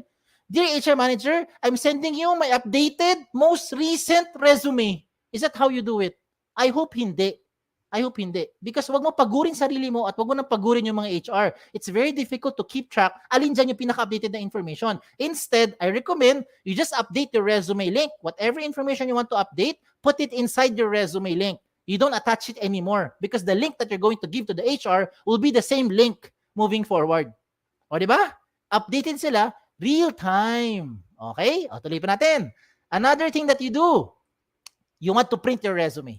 Maybe in the face-to-face setting, kailangan may bit-bit kang papel. So ito recommend ko sa inyo. The good news is you can now print your resume link. Punta ka lang sa dashboard, meron doon nakalagay print na option. Now, you can choose from 1 column or 2 column version. Either way, the system will try to compress everything into 1 page. O di ba? Maginhawa sa buhay kung 1 page na lang ang resume natin. O di ba? So kayo bahala kung ano gusto nyo, 1 page or 2 pages. Now, another option pa is if you want to have a printed copy or a hard copy of your resume or resume link, you can also opt to use a resume link card. Look at what I'm showing you in the sample. Okay? In one small bond paper or long bond paper, pwede ka mag-use ng creativity mo, come up with multiple sets of resume link card kung tawagin. Sa mga nagtatrabaho, natawag namin dyan business card. Sa mga hindi pa nagtatrabaho, tawag natin dyan resume link card. Okay? So, in one long bond or short bond paper, you can make 10, 20 sets of cards. Tapos cut them. Okay? Depende kung gaano kalaki or kaliit. And that is now your hard copy of your resume.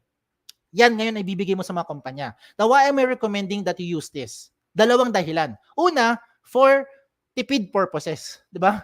Obvious naman, diba? Cost efficiency. In one short bond or long bond paper, you can make 10, 20 sets of cards. So, you can apply to 10, 20 companies. Isang papel na printout lang yan. Diba? Now, the other reason is because you want to be more secured. You want to have peace of mind. Bakit ko nasabi yun? If I'm going to compare this to a traditional resume, if you print a short bond paper or long bond paper na resume nyo and you give that to a company, for whatever reason, nilipad ng hangin, may nakapulot ng buong papel mong yan, yung short bond paper mo, alam na niya buong detalye mo. Unlike your resume link, nilipad yung resume link card mo, may nakapulot, diba? Ang makita lang nung nakapulot ay yung resume link mo. And you can control your privacy settings, whatever information you want to show or hide in public. Therefore, meron kang peace of mind. Diba? Hindi ka mag-aalala kung liparin man ang inyong resume link card. Obviously, ano laman ng resume link card? Lagay mo doon yung resume link ninyo. Yun lang. Or maybe your name. That's it. Diba? Don't put the rest of the other information na. At sigurado naman ako yung mga HR mabubuksan yan. Just in case that's what you're thinking right now. Sir, may kita ba to ng isang HR? Those companies that you're applying to, I think meron silang internet connection. Diba? At kung sakali lang sa panahon ngayon wala pa rin silang internet connection, siguro naman hindi ka na mag-a-apply doon sa kumpanya ngayon, mapapaisip ka na, di ba? Okay? So, I recommend you take advantage of your gadget, whatever that gadget is, tablet, smartphone, laptop, gamitin nyo yan. Okay? Sa panahon ngayon, use it.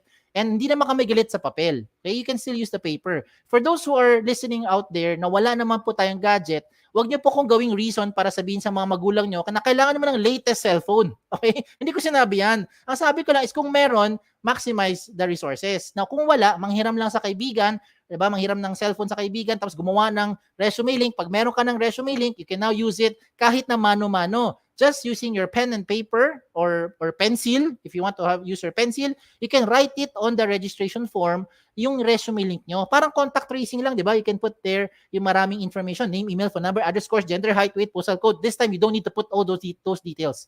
You just have to put there lang your resume link and your name. That's it. And those HR that you're applying to, those companies that you're submitting your resume link to, will be able to view your information just by simply typing or putting your resume link sa mga browser nila. Okay? So, to wrap this up, ito yung checklist ko if you're using the right tool. I hope nakasunod kayo. No? Ang bilis ko magsalita, pero I hope nakasunod pa rin kayo.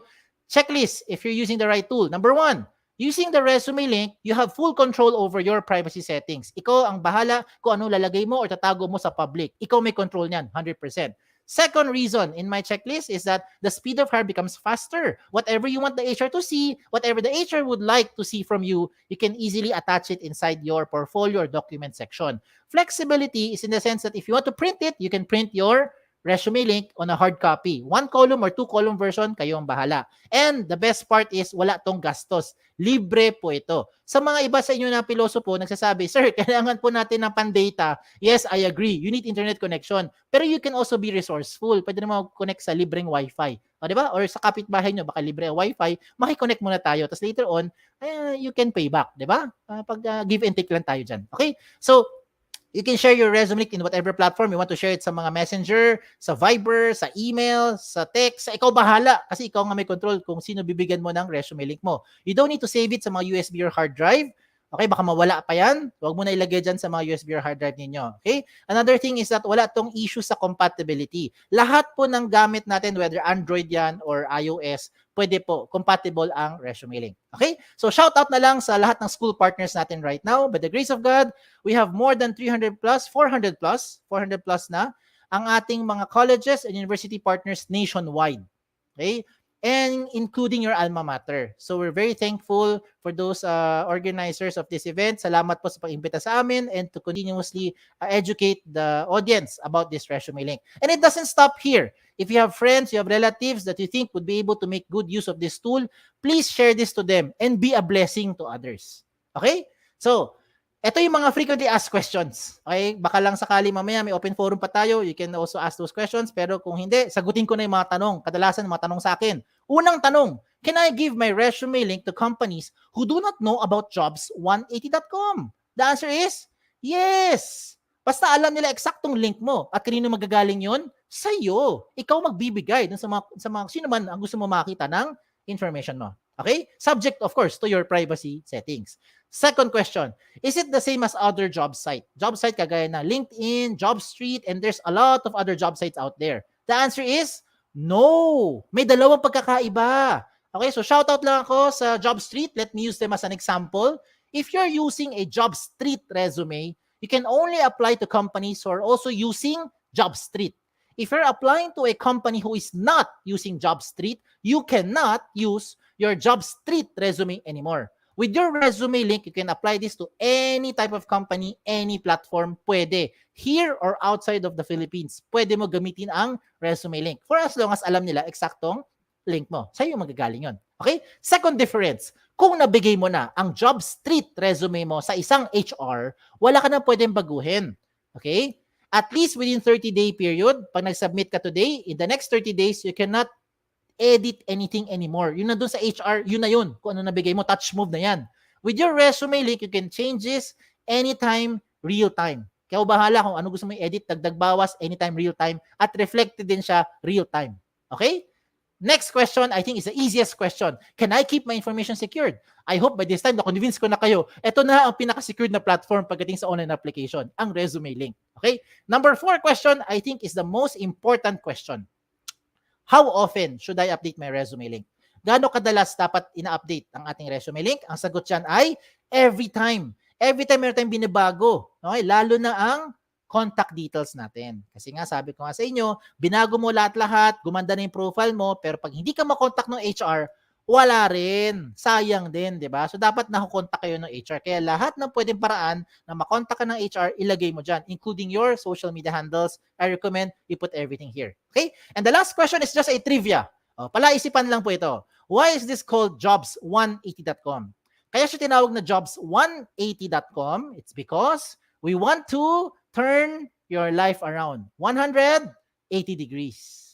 For those who are wondering, sir, ba't hindi po siya 360? If you do 360 degrees, you only go back to where you started. Umiikot ka lang na umiikot. So you'll never go to the direction that you're going to. Okay? Paikot ka lang paikot. So you have to go 180 degrees. It's a straight line towards your career goal. Okay? Ayos ba? Char-char lang yan. Okay? So, kung meron kayong tanong na hiya magtanong, just go to our website, email us or email here sa info@jobs180.com, like us on Facebook, follow us on Twitter, Instagram, pati sa TikTok. Yan ang balita ko from our marketing. We already have our TikTok as well. So check us out. Okay? Again, my name is Kim Chu. Wa? Don't forget the wa. Okay? Nagsasabing isang magandang hapon po sa inyo lahat.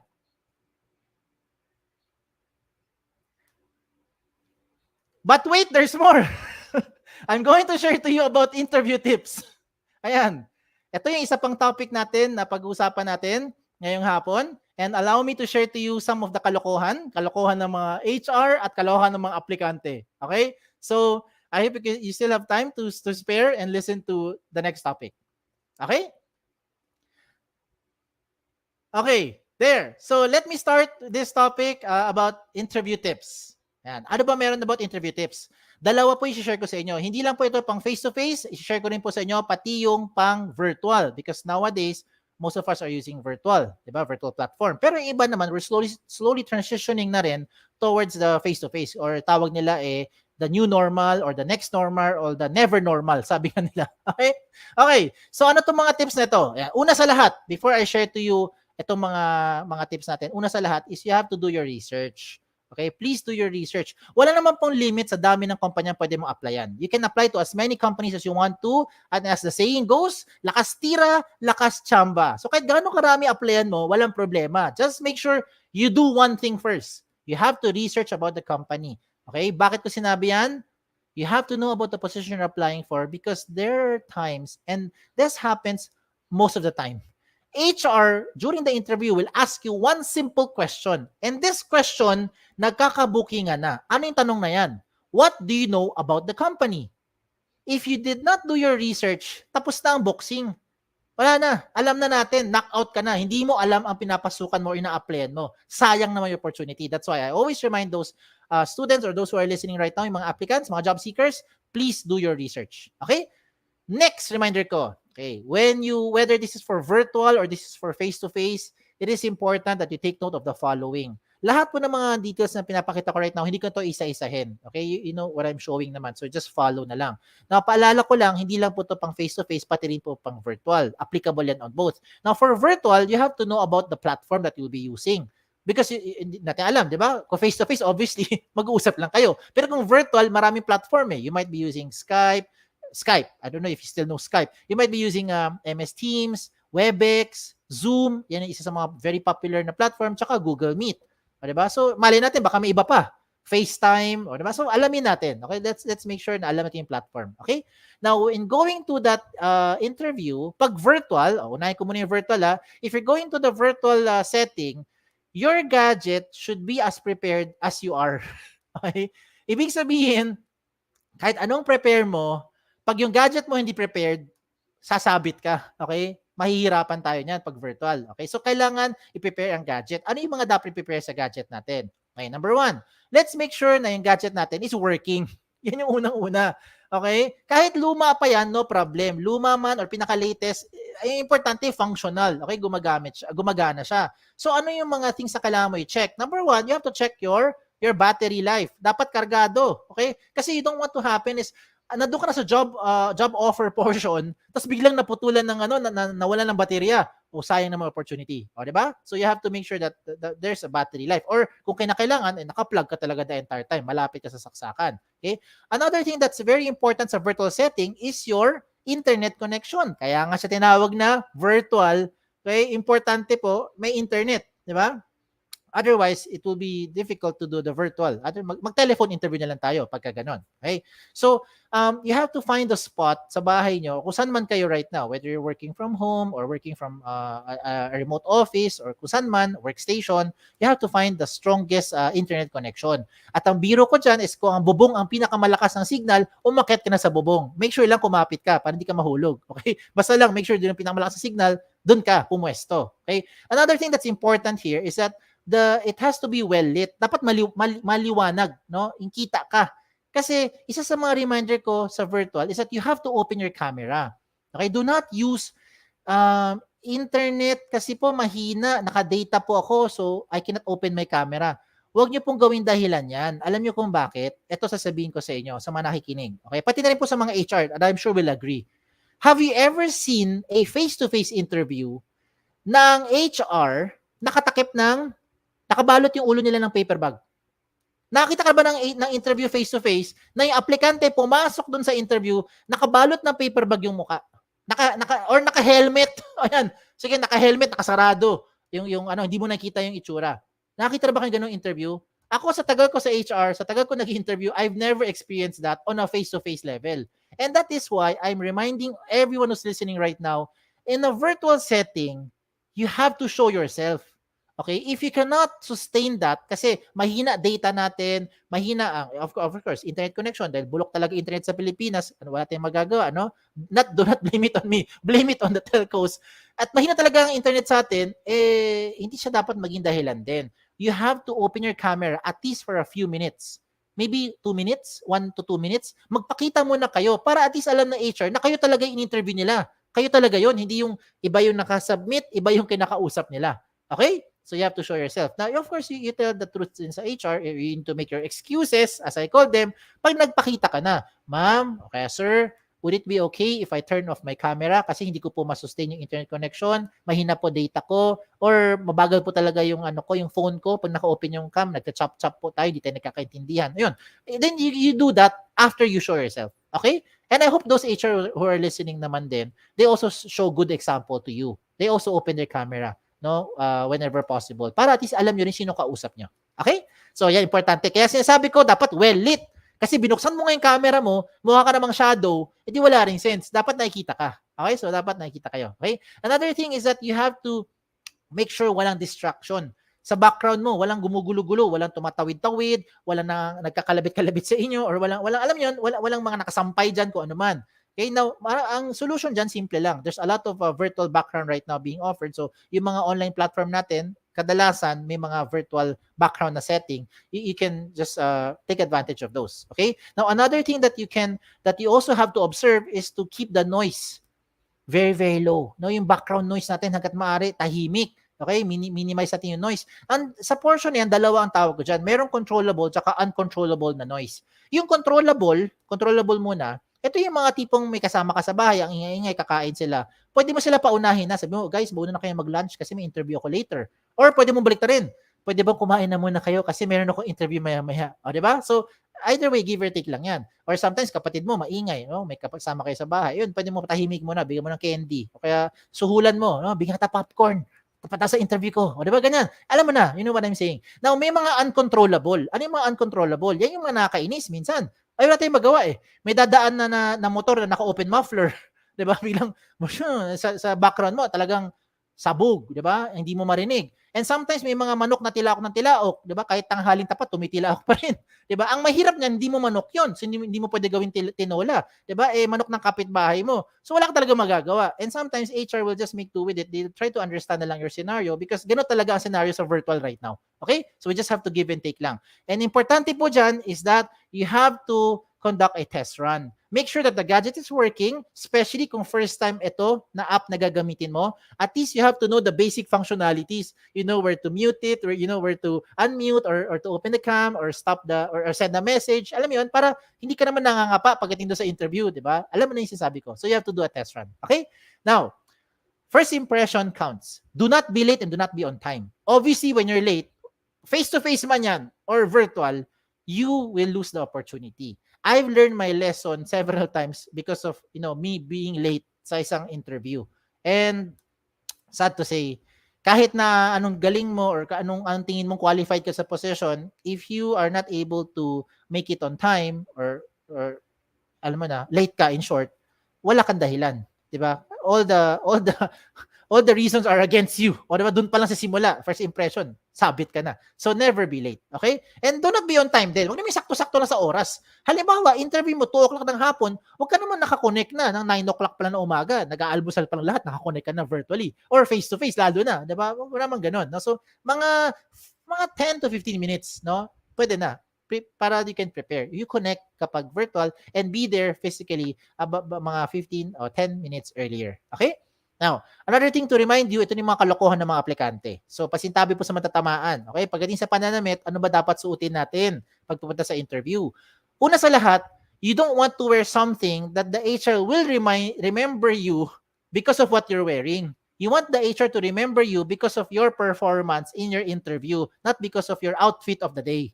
Okay, so kung meron pa nag-OOTD sa inyo, hindi po ito yung right channel. Okay, you do it on a different channel, not during your interview. So do not wear loud print. Huwag kayo magsuot ng mga ganyan, mga tipong leopard print. Yung iba mukhang leopard, binabagay sa itsura nila. Huwag niyo pong gawin yan. Okay? Now, what do I recommend? Sa mga ladies, simple lang. Keep it simple. Okay? You wear your blouse. Okay? You wear your blazer. If you have your blazers, please put your blazers on. Okay? Mas mukhang lume-level up pag naka-blazer tayo. And remind ko rin na, if you're going to wear your blazer, please make sure you wear something inside. Mamaya, blazer lang suot nyo. Hindi rin po yan mukhang professional. Okay? Now, sa mga iba naman natatanong sa akin, sir, pwede ba ako mag-dress? Pwede rin mag-dress. Huwag lang kayo magsuot ng see-through na dress. Okay? Kasi it doesn't look professional. Now, may iba nagde-dress nga, pero plunging naman yung neckline. So, very revealing, no? Huwag kayo magpapakita ng mga balat-balat dyan. It doesn't look professional. Now, sa mga nagsusuot ng statement shirts, I also don't recommend. Look at the example I'm showing you. Nakalagay sa kanya, real women drink beer. Baka ma-misinterpret ng HR pag nakita niya yung t-shirt mo. Okay, so do not wear mga round neck shirts at yung mga sample na pinapakita ko right now. Okay? So, sa mga lalaki naman, tatanong, kami naman po, di ba? Kasi kanina ladies first, lalaki naman ngayon. Sa mga gentlemen out there, keep it lang din, plain and simple. You want to wear your polo, it's okay. Short sleeves, long sleeves, it's up to you. You want to wear your necktie, no problem. Just make sure lang you tie it properly. Okay? Okay? You close the button. No? Pag magne-necktie kayo, hindi yung naka-necktie ka, nakabuka naman to, naka-open lang. Di ba? Hindi siya mukhang maayos din. Kayo bahala. You want to wear 3-piece suit, no problem. Okay, basta importante, komportable kayo. Now, isang paalala ko lang no, sa mga gentlemen, please button your polo. Kasi may iba nakapopolo nga, nakabukas naman. So, hindi siya maganda. Iba, minsan wala pang shirt sa loob, kita pa chest hairs. Huwag kayo magsuot ng mga round neck na t-shirt at sinabi ko na rin kanina, applicable din po sa mga lalaki, do not wear statement shirts. Okay? It doesn't look professional. Okay? So, yan, keep it that way. Yung kanina pang sample ko, polo, okay na yan. Now, sa virtual setting, pagdating sa pambaba, yan yung maganda. Yan ang advantage ng virtual setting. You don't have to show whatever you're wearing down below. Diba? Nakita sa camera, yun lang mukhang professional. Sa baba, okay lang. Kahit naka-shorts ka, wala kang suot, doesn't really matter because you don't put the camera down. Diba? You don't do that. Now, in the face-to-face setting, obviously, you have to dress up. Diba? You cannot go there wearing your pajamas. So, sa mga ladies, ano recommend ko? Sa face-to-face, you wear your skirt. Okay? You can also wear your pants if you want to wear your pants. So either way, whether you're wearing your skirt or wearing your pants, you look professional. Okay? Sa mga lalaki naman, do not wear your skirt. Okay? Yung skirt, itago nyo sa bahay. You wear your pants. You want to wear your jeans? You may do so for as long as yung jeans nyo sobrang dark na mukha na siyang slacks. Pero ako, recommend ko pa rin, it won't fail you if you wear your slacks. Okay? Mag-slacks na lang tayo. Now, sa mga nag-virtual interview, I also recommend, just to boost your confidence, you wear from head to feet, kompleto. Magmedyas kayo, magsapatos kayo, magbelt kayo, nakapanyo pa kayo, di ba? Kompleto, pantalon, everything, no? As if you're going to a face-to-face interview, only that you're doing it virtually. Di ba? That way, it gives you a different sense of confidence when you're going through that interview. Okay? Kahit virtual yan, lalabas yan no? Lalabas yan sa the way yung pag-project mo sa sarili mo. Okay? Ano pa paalala ko? Yung mga mannerisms natin. There are some non-verbal languages that show signs that you're not confident. So what are these samples? One of which is do not answer the call, especially, or do not keep on checking on your phone habang nag-interview ka. Iba nag-check ng phone. Habang nag-interview ka, di ba? Minsan nag-beep, titignan ka agad. That can wait. Okay, that can wait. Yung interview mo, baka wala na. Baka wala ng second chance. Baka wala ng next interview.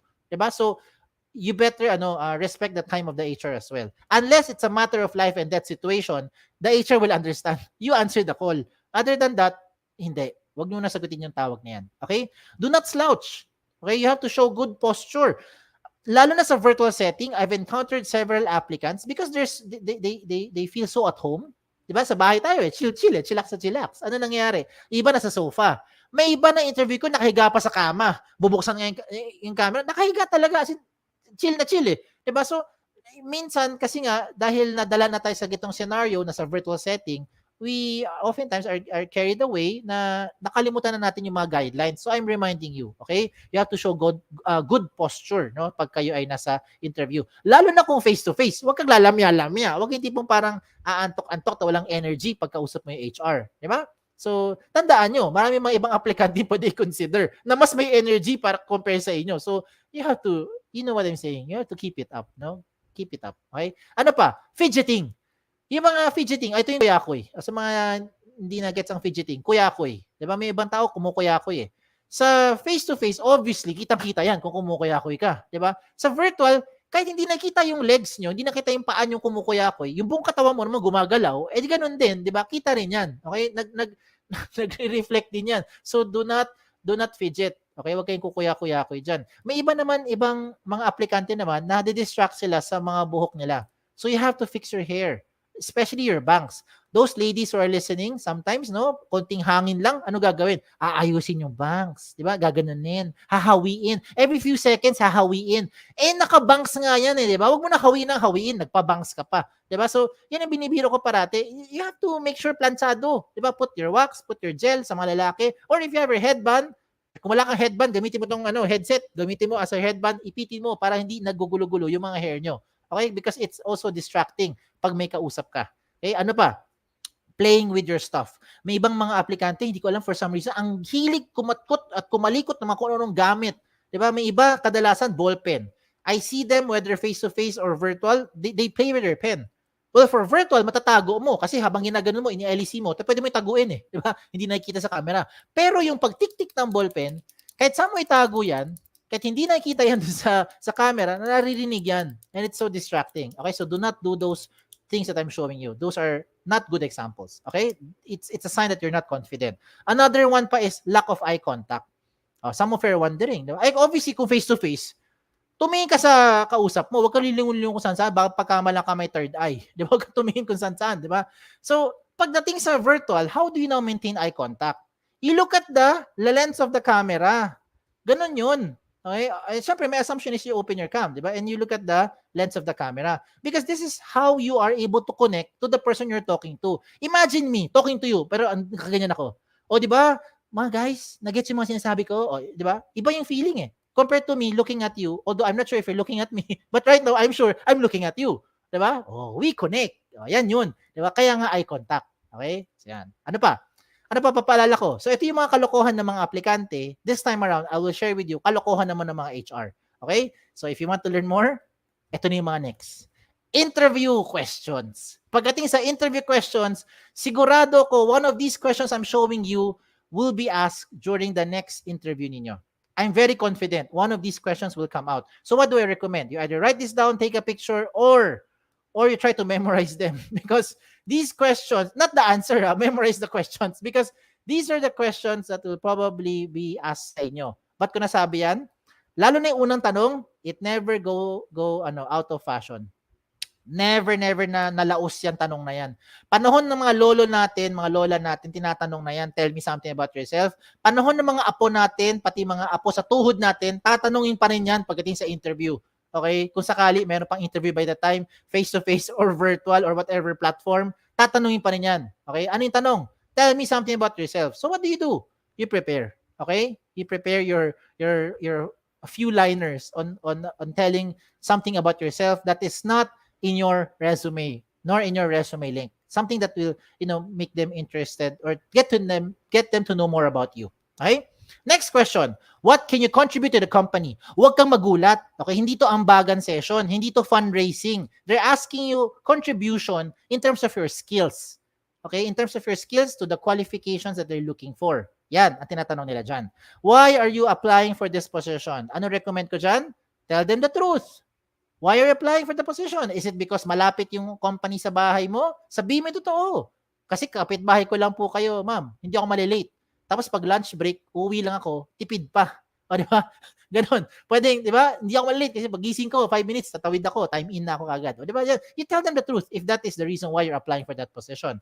Now, next, why do you take up your major? Tell them also the truth. Napilitan ka lang ba? Kaya yan yung course na napunta sa'yo. Diba? I had an applicant before who answered me very honestly. Sabi niya, sir, kasi ito na lang po yung natitirang core at natitirang class na bukas for this school that I went to. Gusto ko talaga mag-aral sa school na to. However, I intended to shift after a few terms. Nagustuhan ko na in love na ako dito sa course ko. Hindi na ako nag-shift. O yan, yun yung totoong sagot niya. May iba naman, sinasabi sa akin, sir, so, totoo lang, hindi ko naman gusto tong course na to eh. It was because of my parents. Because my parents, my lolo and lola, they're all educators. Lahat po kami sa pamilya, teacher. So, ang sabi nila sa akin, kailangan maging teacher din ako. Kaya, yan ang naging course ko. Again, I don't know your life story, but you can, what I'm saying lang is you just have to tell them the truth. Okay? And the HR will appreciate your honesty. Okay? Lalabas yung sincereness ninyo pagkausap may HR. Huwag nyo sila bulahin. Dinaanan na nila yan. Alam na nila pag ikay nambobola pa. Okay? What are your strengths? You tell them your skills. Ano yung mga skill sets na meron mo sa tingin mo na can contribute to the company more. Okay? What are your weaknesses? Pag yan ang tinanong sa inyo, huwag mo sasagutin ang love life nyo, huwag mo sasagutin about yung family nyo, okay? About yung hindi ko sino man, kapatid mo or whoever. Hindi siya about that. Weaknesses are areas for improvement. Okay? So, wala namang perfect na tao. So I'm sure there are other ways that we can still improve on ourselves, diba? So ano pa yung mga learnings na pwede natin matutunan, ano pa yung mga crafts na kailangan natin ayusin?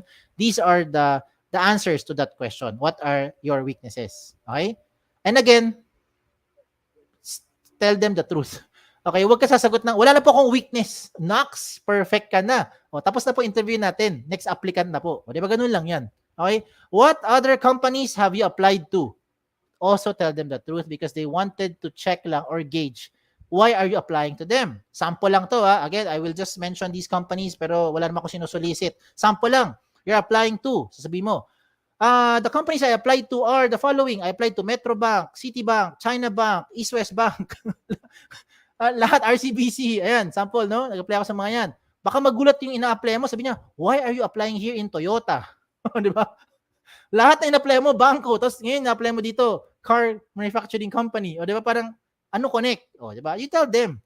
Kasi po, sinimulan ko po sa kalsadang yon sa kabilang kanto, lahat po bangko. Inisa-isa ko po yan. Nakarating po ako dito sa inyo. Ito po yung una-unahang car company. Mamaya po pupunta pa ako sa kabila, sa Nissan, sa Mitsubishi, sa kung saan man. O di ba? Again, you just have to tell them. Okay? Tell them the truth. And the reason why companies will ask you why you're applying for that company is they want to know lang kung align ba sila sa iyo. Align ka rin ba sa kanila? Baka nga naman may iba kang dahilan. Okay? And the last common question is what is your expected salary?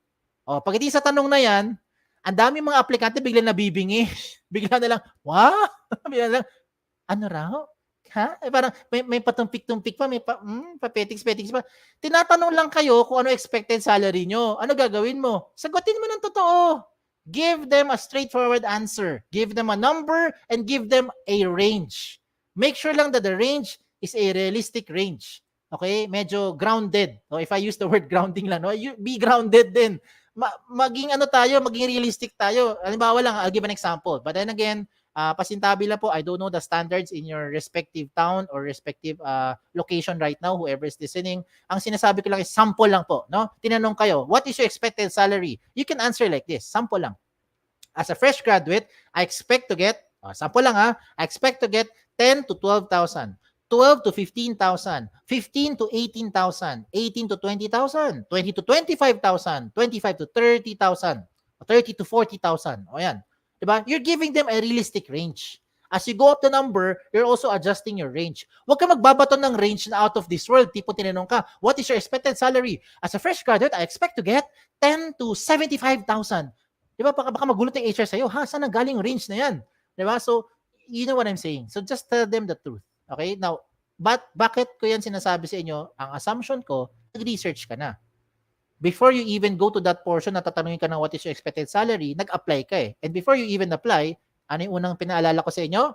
Research about the company. Learn about the position you're applying for. And that salary is one of those things that I hope you also consider in doing your research. Okay? At least more or less, may idea ka kung ano yung papasukan mo or ano yung ino-offer ng company for that. Okay? Just in case may tanong pa kayo, nahiya magtanong at hindi ko na i-cover dito, feel free to send us a message here sa info@jobs180.com, like us on Facebook, on Twitter, and Instagram, pati din sa TikTok.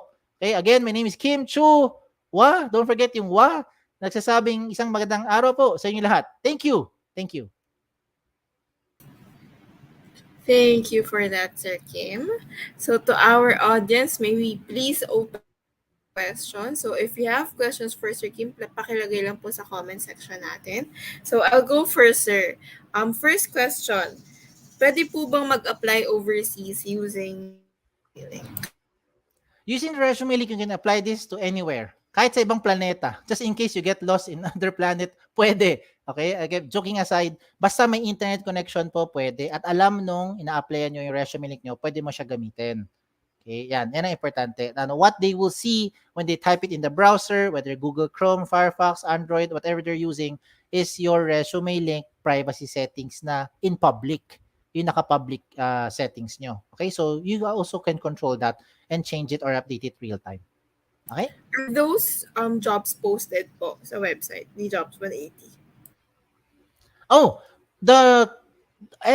all the companies that are posted in jobs180.com, they went through certain due diligence, as we call them. No, we made sure that these companies, they have local presence, they have physical presence in the Philippines. So kahit na may kumpanya na sabihin natin legit, pero wala naman siyang presence sa Philippines because their present example is somewhere else outside of the Philippines, wala siya sa Jobs180 website dapat. It has to go through a licensed agency dito sa Philippines. Si Jobs 180, hindi tayo manpower agency. Just so we're clear. Hindi kami manpower agency. Ang Jobs 180, we have partners who are licensed agencies to process people or applicants to send abroad. O ayan. And for those companies to advertise, kailangan meron muna silang mga certain certain clearances sa ating mga respective local agencies kagaya ng DOLE tsaka ng PESO, 'di ba? Hindi not PESO, POEA. Yan, kasi abroad 'yan eh. Importante. Dapat accredited sila ng POEA. Yan po. Okay, thank you for that, sir. Sir, we have a comment here coming from Yagami J. I think it would be better if we respond like this. Ito yung niya, sir, mismo comment niya. Expected salary are in line with my experience and qualifications, but I'm sure that we can come to an agreement on it. Yes, I totally agree, Sir Jay. You can answer that way, and HR would love to hear humble applicants like that. No, na the way they are able to be open as well for whatever will be offered to them, 'di ba? So it's a give and take, 'di ba? Do not also accept any job na tingin mo naman alanganin on your end na parang it won't meet your expectations in any way. So, yeah. I agree, Sir Jay. Yes. 2 thumbs up. Thank you for that, sir. Ayan. So, sir, next question naman po is that what would you advise to people out applications but they are not getting to the next step? Like they're not nagsasend po pero hindi po sila na tatawagan for the first interview. Wait, ito ba yung mga paasa kung tawagin? Yung mga nagka-apply tapos pag tinawagan hindi na sila pinapansin? Is that what you're saying? Baliktad. Hindi pa siya nakakakuha ng interview. Pero okay. So applicants who kept on trying, kumbaga submit sila tapos hindi pa sila tinatawagan. Anong recommendation or advice? Dalawa lang advice ko no sa mga nakikinig ngayon na nag-a-apply tapos hindi pa kayo tinatawagan. Una is keep trying. No, do not stop yourself for that specific position lang or for that specific company lang. Okay, marami pong opportunities out there. You can check them out. continue to submit your resume link for as long as you do your research first. Alamin mo yung kumpanya. Pangalawa is, when it comes to a point that you suddenly realize, ang bilis-bilis naman ng position na ina-applyan ko. Overqualified na nga yata ako for that, 'di ba? Kayang-kaya ko naman yung trabahong 'yun, pero ba't hindi ako tinatawagan? Do not be disappointed. Do not think that you are such a failure, because sometimes we feel that way, 'di ba? Na parang pambihira, 'di ba? Napakawalang kwenta ko naman kasi hindi man lang ako na-process diyan sa position na 'yan. Never ever feel that way. Okay? Instead, trust in our Lord. Ba't ko sinabi 'yan? Kasi may mga dahilan sa buhay, hindi natin talaga maintindihan, hindi natin ma-explain. Pero kung ipagkakatiwala mo yun sa Panginoon natin, malalaman mo yung answer later on. And sometimes, and more, not only sometimes, most of the time, the reason why nangyari yan is because He has plans for you. Okay? So, yan yun. And that plan could be a better opportunity pa out there. O, di ba? So, yan yung dalawang item na papaalala ko sa inyo. Yan. When you So trust the process na eventually. Yes. Ayan. So, sir, last na lang po siguro. Can we please ask about companies or employers na malapit sa area nila na nag-accommodate ng applicants po, active hiring po? There's near a the lot of companies. Now, syempre mahirap naman mag-name drop na lang, no, ng company kasi baka magtampo sa akin. Dahil sobrang dami nila, baka hindi tayo matapos ito sa segment natin. No, you can check out yung mga next invited guests natin. We have Makati Medical Center. We also have HGS Healthcare. And just to, of course, promote them because they'll be sharing something then about the topic later. Pero gawin nyo na lang ganito. Punta kayo sa jobs180.com, okay? Or pumunta kayo sa school career portal nyo, which is schools, no, with an S, .jobs180.com/CapSU. Okay, that's CAPSU. Okay, puntahan mo yung link na yan. And then, you now search for companies. Now, pwede mo rin i-filter. Gusto mo location. Remember, pwede kayo mag-search na 3 bagay. Company name, position title, and location. So, try mo type yung location. Nearby sa inyo or mismong Rojas City. You can check it out. Okay? Sir, we have a question here just came in from Kisha Kagay Hinayon. Sir, bakit po merong nagsasabi after the interview na tatawag na lang kami ulit pero or weeks hindi naman sila tumatawag? Why is it na hindi na lang nila sa passed or failed yung applicant to avoid na umasa? Thank you. Agree ako sa iyo, Mama Kisha. Yan nga po yung sinasabi ko, no. I cannot speak for all companies because kung ako lang tatanungin, ako kasi ayoko magpaasa na aplikante. Sa simula pa lang, kung tingin mo mukhang pasado, sabihin mo na totoo. Kung may kulang pa, then sabihin mo na rin. Now, if ever malabo talaga, sabihin mo na rin para at least alam ng applicant what to improve on. Now, I think, this is my honest opinion, why other HR or why other companies will answer that way. They'll just say, we'll just call you. Okay? You just wait for us to give you a feedback or antay-antay lang po, di ba? Is because, number one, tayong mga Pinoy, human nature to sa atin. This is nature to us Filipinos. Ang hirap kasi magsabi ng no eh. Di ba? Ang hirap eh. Hindi tayo kagaya ng ibang, alam mo yun, hindi ko sabi ibang lahi, pero may ibang tao, mas diretso ka magsabi, no kung no. Diba tayo kasi we say no in 101 ways, no? Pero pagpapakinggan mo parang no rin naman 'yon. That probably could be one reason. The other reason is because they might be considering other applications pa at that time, other applicants. So, they don't want to shut you down because they're thinking, kung itong applicant yung kausap ko, 90% pasado na. Baka lang, mayroong ibang 95% mas pasado pa. So, I don't want to shut this person down by saying, sorry ma'am, di po kayo pasado. Instead, they'll tell you, can you just wait na lang, we'll give you a feedback, diba? Or tawagan na namin kayo later on. Kasi they're hoping na meron sila iba pang ma-interview na nasa 95 or probably higher percentage na mag-fit dun sa position compared to you. Now, ang sa akin lang, if you encounter that kind of scenario, what I recommend is you also answer the HR by asking them, ask them politely, with all due respect, ma'am or sir, would it be okay for me to ask, ano po yung timeline that I'll be waiting for your process for the next step? 'Di ba? Kasi tama naman yung sabi ng HR, antay na lang kayo sa tawag namin kasi nga nag-aantay pa naman talaga, nagpa-process pa sila. But for you to manage the timeline, you ask them, how long will I be waiting or ano po yung time frame para po antayin ko po yung feedback ninyo. If they tell you, oh, you wait for 2 months because 2 months is our period to process all the applications, edi alam mo na rin, 'di ba? 2 months ka mag-aantay. 'Di ba? Pag sinabi nila, you wait for 2 weeks, o di alam mong 2 weeks lang din, 'di ba? Kung mahirap kasi diyan yung ikaw umaasa ka, si HR nagsabi naman siya, natatawag sila, di naman siya nagsinungaling eh. Sabi naman niya totoo, we'll call you. But you never ask for how long is the time frame. So you need to do your part as well. Okay?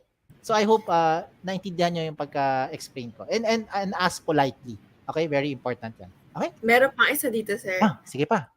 From Jay Yagami, umalis ka sa isang company that you don't like their work ethics. And then sa new company, kung saan ka nag-a-apply, they were asking, how was your previous company?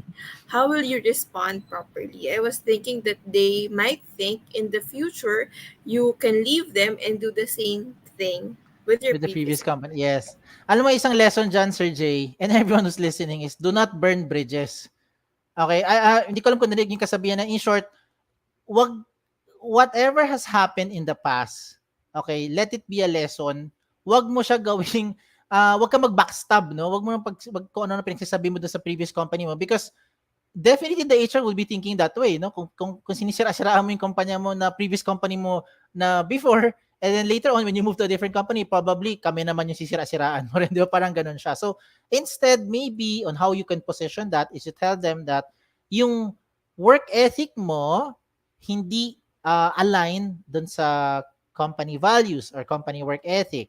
'Di ba? Ganun lang, no? When they try to ask you further, and I'm sure HR naman hindi naman sila siguro sobrang marites, no? Na tipong chichismisan ka pa nila. Can you give me some examples kung bakit ganun nangyari? Maybe yes, at certain point they might ask you. Pero ang sa akin lang is you also put yourself then in their place. Be fair then with the company because the company when they were hiring you, when you were applying for that previous company mo, they also, I'm sure they opened their arms, though, with open wide, as in inaccept ka nila, 'di ba? And they also invested on you. And ikaw rin, you did your mutual part, you also played your other side of it, 'di ba? Yung kumbaga, it takes two to tango nga, eh. Hindi ka naman makakasayaw kung isa lang sumasayaw, 'di ba? So sa tango, dalawa talaga 'yan. And you accepted naman the offer, 'di ba? And you presumption dito is you also did your research for that company. Inaccept mo eh. 'Di ba? So wag na tayo magsisihan, wag na tayo magturuan. 'Di ba? Instead, you just take it as a lesson. Kung meron man lesson, 'di ba, na natutunan doon, and then you just move forward, 'di ba, with the next one. 'Yan. That's Thank you for my that. honest opinion. Thank you. So we hope we get to answer all of your questions. To everyone, we are now going to the next speaker. So thank you, Sir Kim. Thank you again. Thank you, Ren. Be safe, everyone. Thank you, sir. Have a great day. And so Bye-bye. next up, we have a presenter to discuss the business model canvas. We have Ms. Jertrude Jade Oliveros, Talent Acquisition Department, Human Resource Management of Makati Medical Center. Ms. Jade is a graduate of Bachelor's in Broadcast Communication, major in broadcasting, and a consistent president lister of the College of Communication from the Polytechnic University of the Philippines. She is a talent acquisition professional with over 13 years of combined experience in healthcare, telecommunications, business process outsourcing setting. She is a certified targeted selection specialist by the Development Dimensions International Incorporated and a certified recruitment and selections as expert by the Harry Poud Consultants Incorporated. She brings with her an efficacious, proven track record in handling full cycle or end-to-end recruitment in both local and international corporate telecommunications, customers-focused services, as well as medical and healthcare services. She considers herself as a writer at heart and a communicator at the same time. Ms. Jade? Hi, ma'am. Good afternoon. Ma'am, can we try sharing your screen?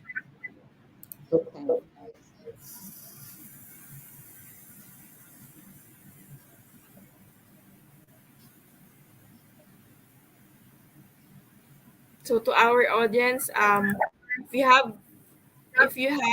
questions for the speakers, lagay nyo lang sa comment section natin. Ma'am, okay lang po sa end nyo. Ano po na kikita nyo? Okay. So we'll wait for Processing. It says it's processing. Okay. So ma'am, today we are joined by halo-halong courses po, ma'am. Capiz State University, and they invited like 6 or 9 other campuses with them. So halo-halo na po yan, ma'am. There are from entrepreneurship, there are people from GSIT, methodology. So I'm just running through the courses. So, education, so halo-halo po siya. Ay, wala si Ms. Jade. So for a while lang, guys. So if ever you want to read through some of the positions and about the company, so the link is jobsunity.com/Makati Medical Center. It's flashing on your screen below. So we are just checking with Ms. Jade if her device is okay. Ayan. So for the meantime, thank you to all those who commented and to those who sent their questions. So ganun din tayo sa second run. So if ever may tanong kayo sa speaker, lagyan nyo lang doon, tapos ipo-poll natin. We'll get to it after their presentation. Ayan. So please advise your friends and your classmates that at the end of this webinar, there is a attendance and evaluation links. Mag-evaluate para makount yung attendance nyo for this event. So please don't leave just yet para makapag-attendance kayong lahat. Can we play a short video po muna if Ms. Jade is...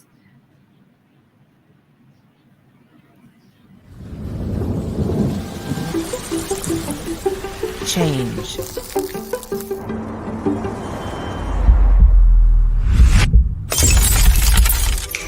It happens when you least expect it, but also when you embrace it. At Accenture, we help the world's biggest brands thrive through change.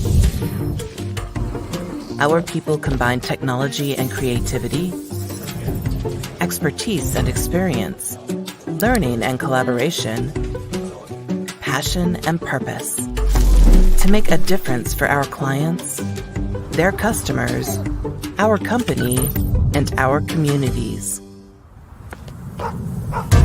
Behind every great change is a great human. Bring your skills, your curiosity, and your true self to your work every day. Let's do incredible things. Let's deliver on the promise of technology and human ingenuity.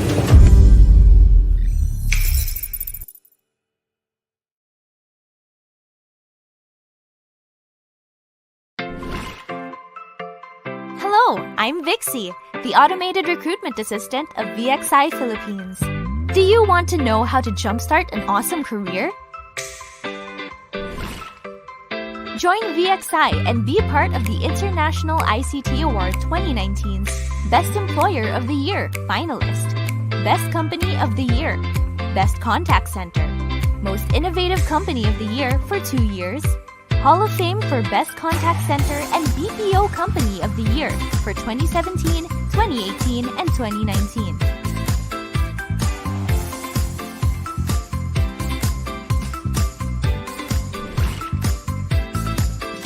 We are hiring account representatives for customer service, sales, and technical support.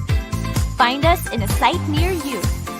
Quezon City, Makati City, Mall of Asia, Pasay, Clark, Pampanga, and Davao City. Enjoy a competitive compensation package and industry best incentives. Apply via Facebook Messenger at VXIPH. Email us at careersph@vxi.com. Text your full name, location, and preferred interview schedule to 0917-777-5555 for Luzon and 0965-932-9745 or 0961-757-8361 for Davao. We can't wait to have you on the team soon. Apply now!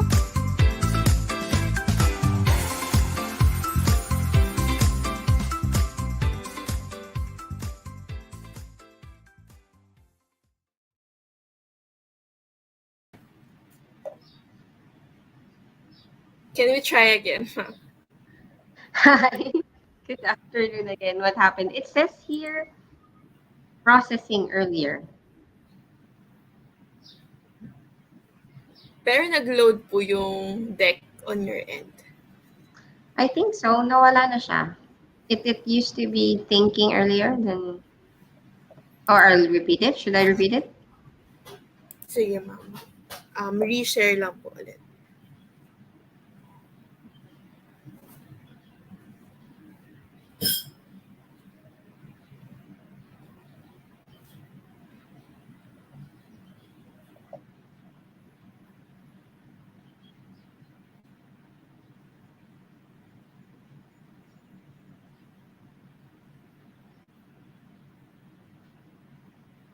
There was an issue with the file. It's PowerPoint. Can you send the file, ma'am, to events@jobs180.com? We'll be the one to flash it.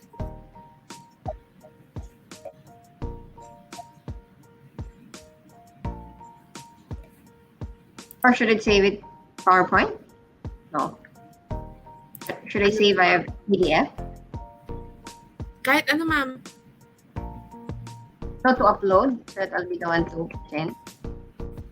You can try po, ma'am. Pero if it does not work, PowerPoint, if it does not work, you can send it to our team and our events team can put it up for you. Kami na lang po yung magko-control.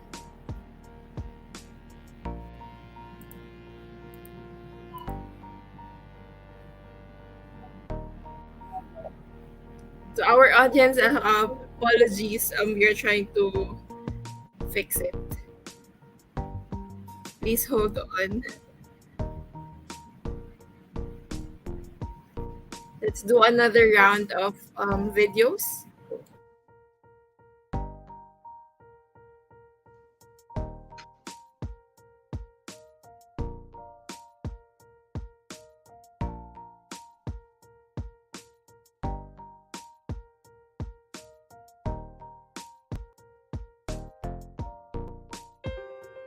The clinical trial market as we know it is about to change.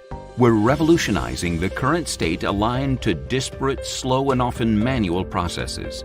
Optum's vision is to transform the drug development process to one that is centered and grounded in real-world patient behavior and physician practice.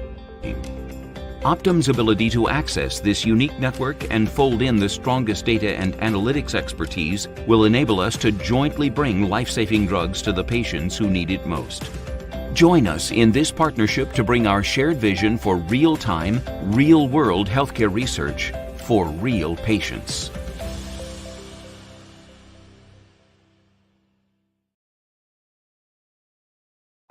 All around the world, people's lives are better because of Oracle. With a presence in over 175 countries, we are one of the biggest technology companies on the planet. But we operate with the ingenuity of a startup. That's because at Oracle, innovation starts with inclusion.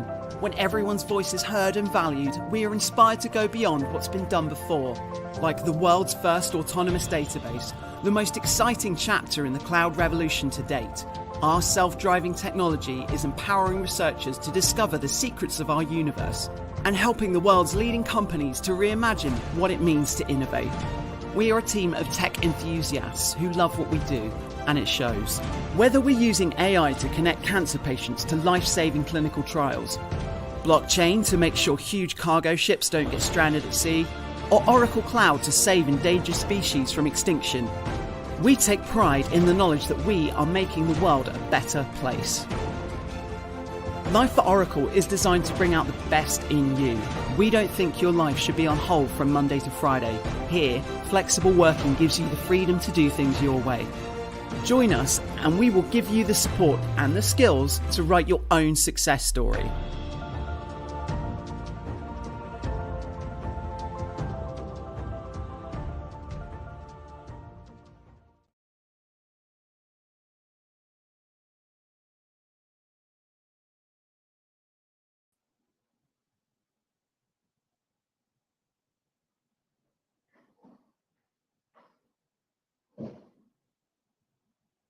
It's up na po.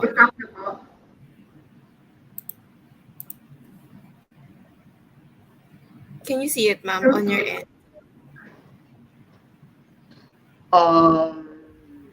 No, What do you see, ma'am, on your end? it's just you and me. Ah, Can we try again? Last na. Let's see. sige, ma'am.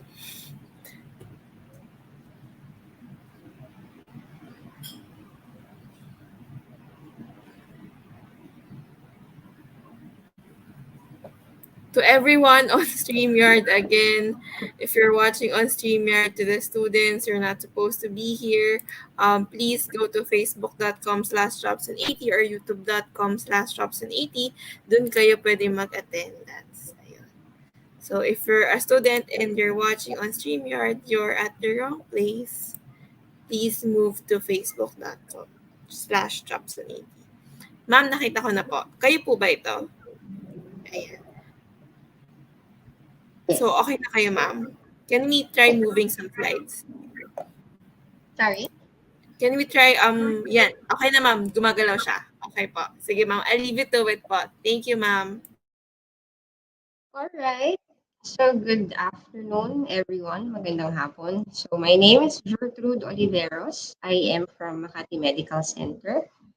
I am part of talent acquisition of Makati Medical Center. Thank you, Shari, by the way, for the introduction. So I'm here to inform you guys, or maybe to share with you how to share a business, how to do a business model canvas, or simply project proposal making and presentation. So thank you very much for the invitation, Capiz State University. So I understand this was originally set on an earlier date, but we moved it today so that we will be able to accommodate you. But anyway, so there. Let's start. Can you all see my screen? Cherry, is it still good, up and running? Yes, I ma'am. guess it is. Okay, so business model canvas or project proposal making and presentation.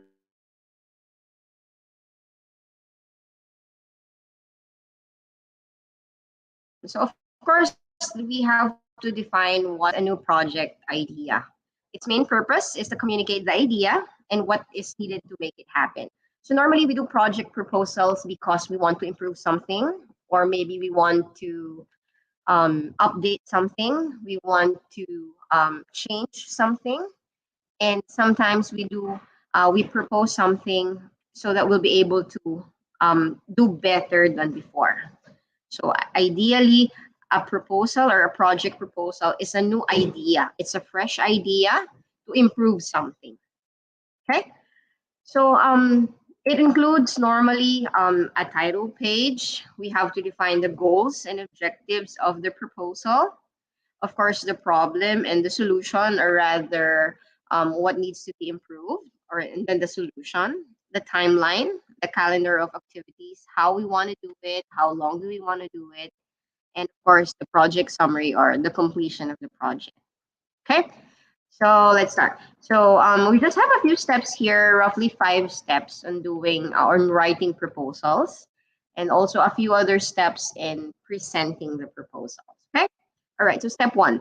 Our step 1 is basically to establish the goals and the objectives of the project. We need to be able to define why the project is necessary. So project proposal, normally you do this, for example, in school. So you propose something, right? You want to propose, let's say, a project that wants to be implemented in school. So before everything else, we need to establish the goals and the objectives, why we are proposing the project. Why is it necessary? Anong gusto nating What do we want to achieve basically in doing this project? So it should answer the following questions. These are not just the questions that it can be answered, but at least it can touch all the answers for this. Why are we doing this project? Bakit siya important? Why is it necessary? What's in it for me if you are the approver of the proposal? And what do we get from this? You, as the one proposing it, and of course the approver, what does she get out of this? So again, we need to establish the goal and the objective of the project. Okay, there.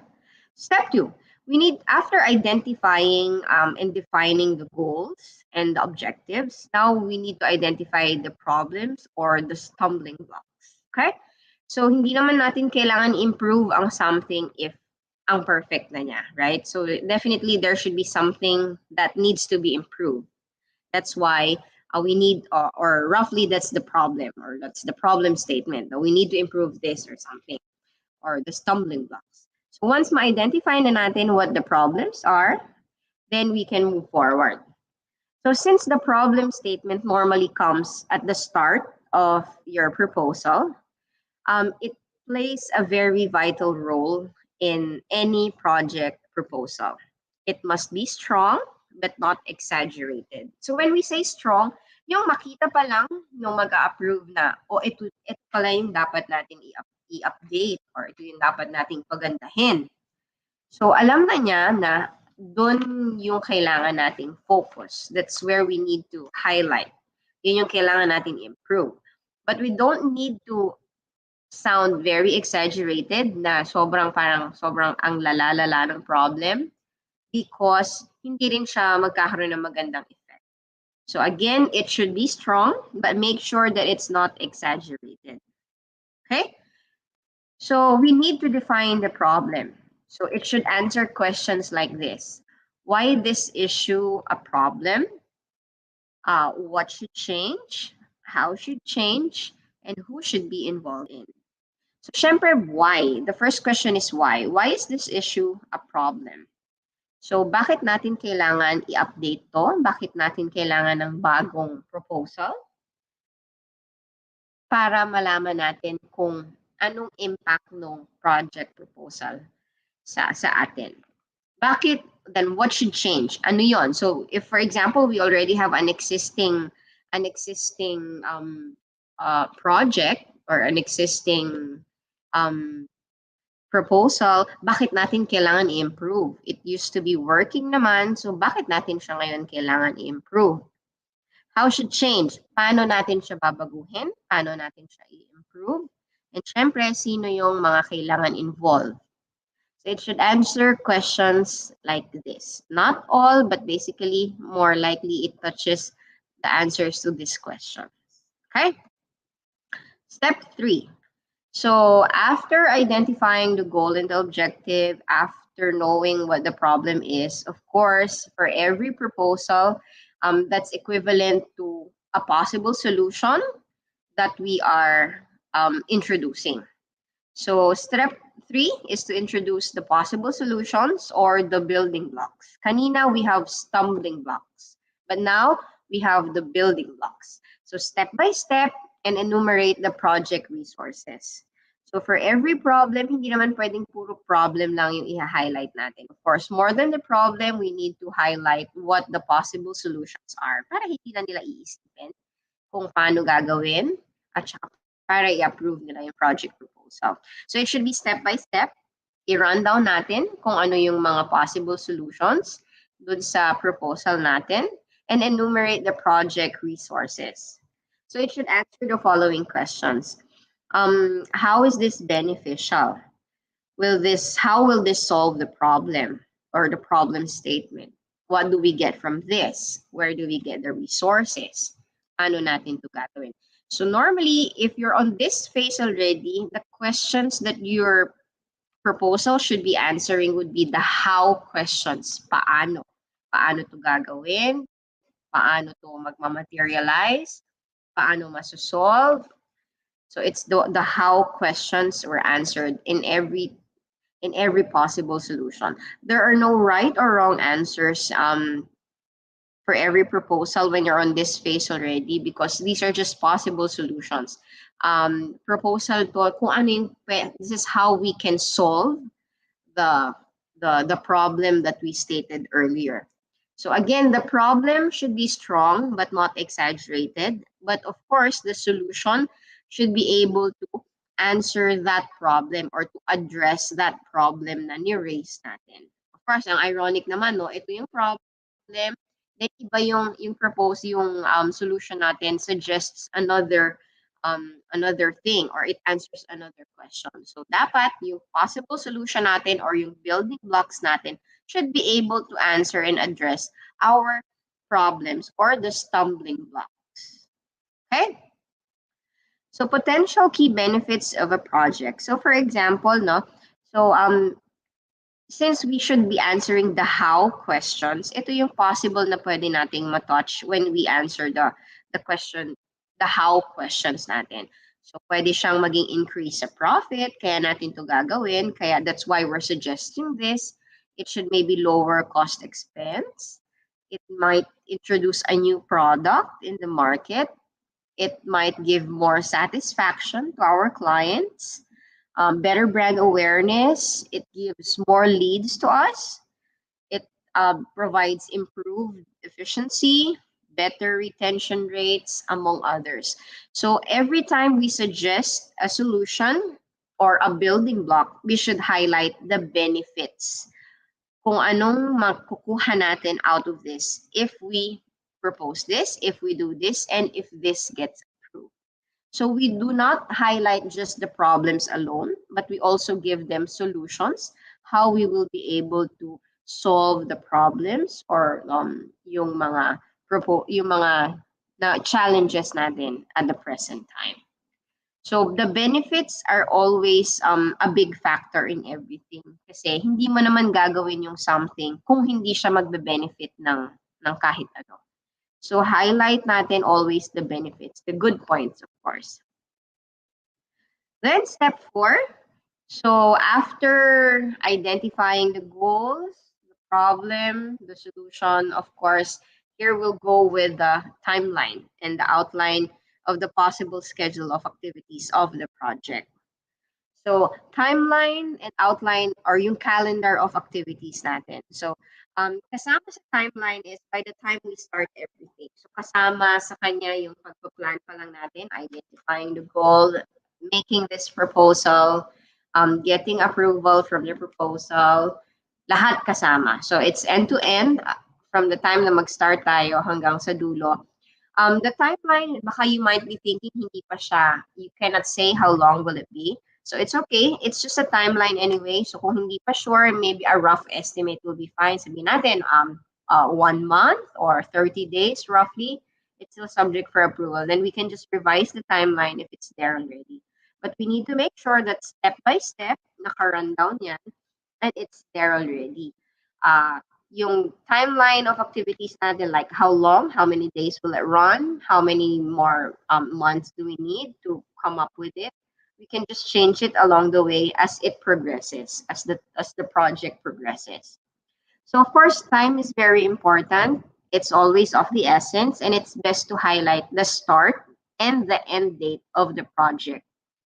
Of course, aside, like what I mentioned earlier, the benefits are always on top of what we need to highlight. And of course, the wins if the project is finished on time. Some projects might not finish on time for a very understandable reason. Okay lang yun.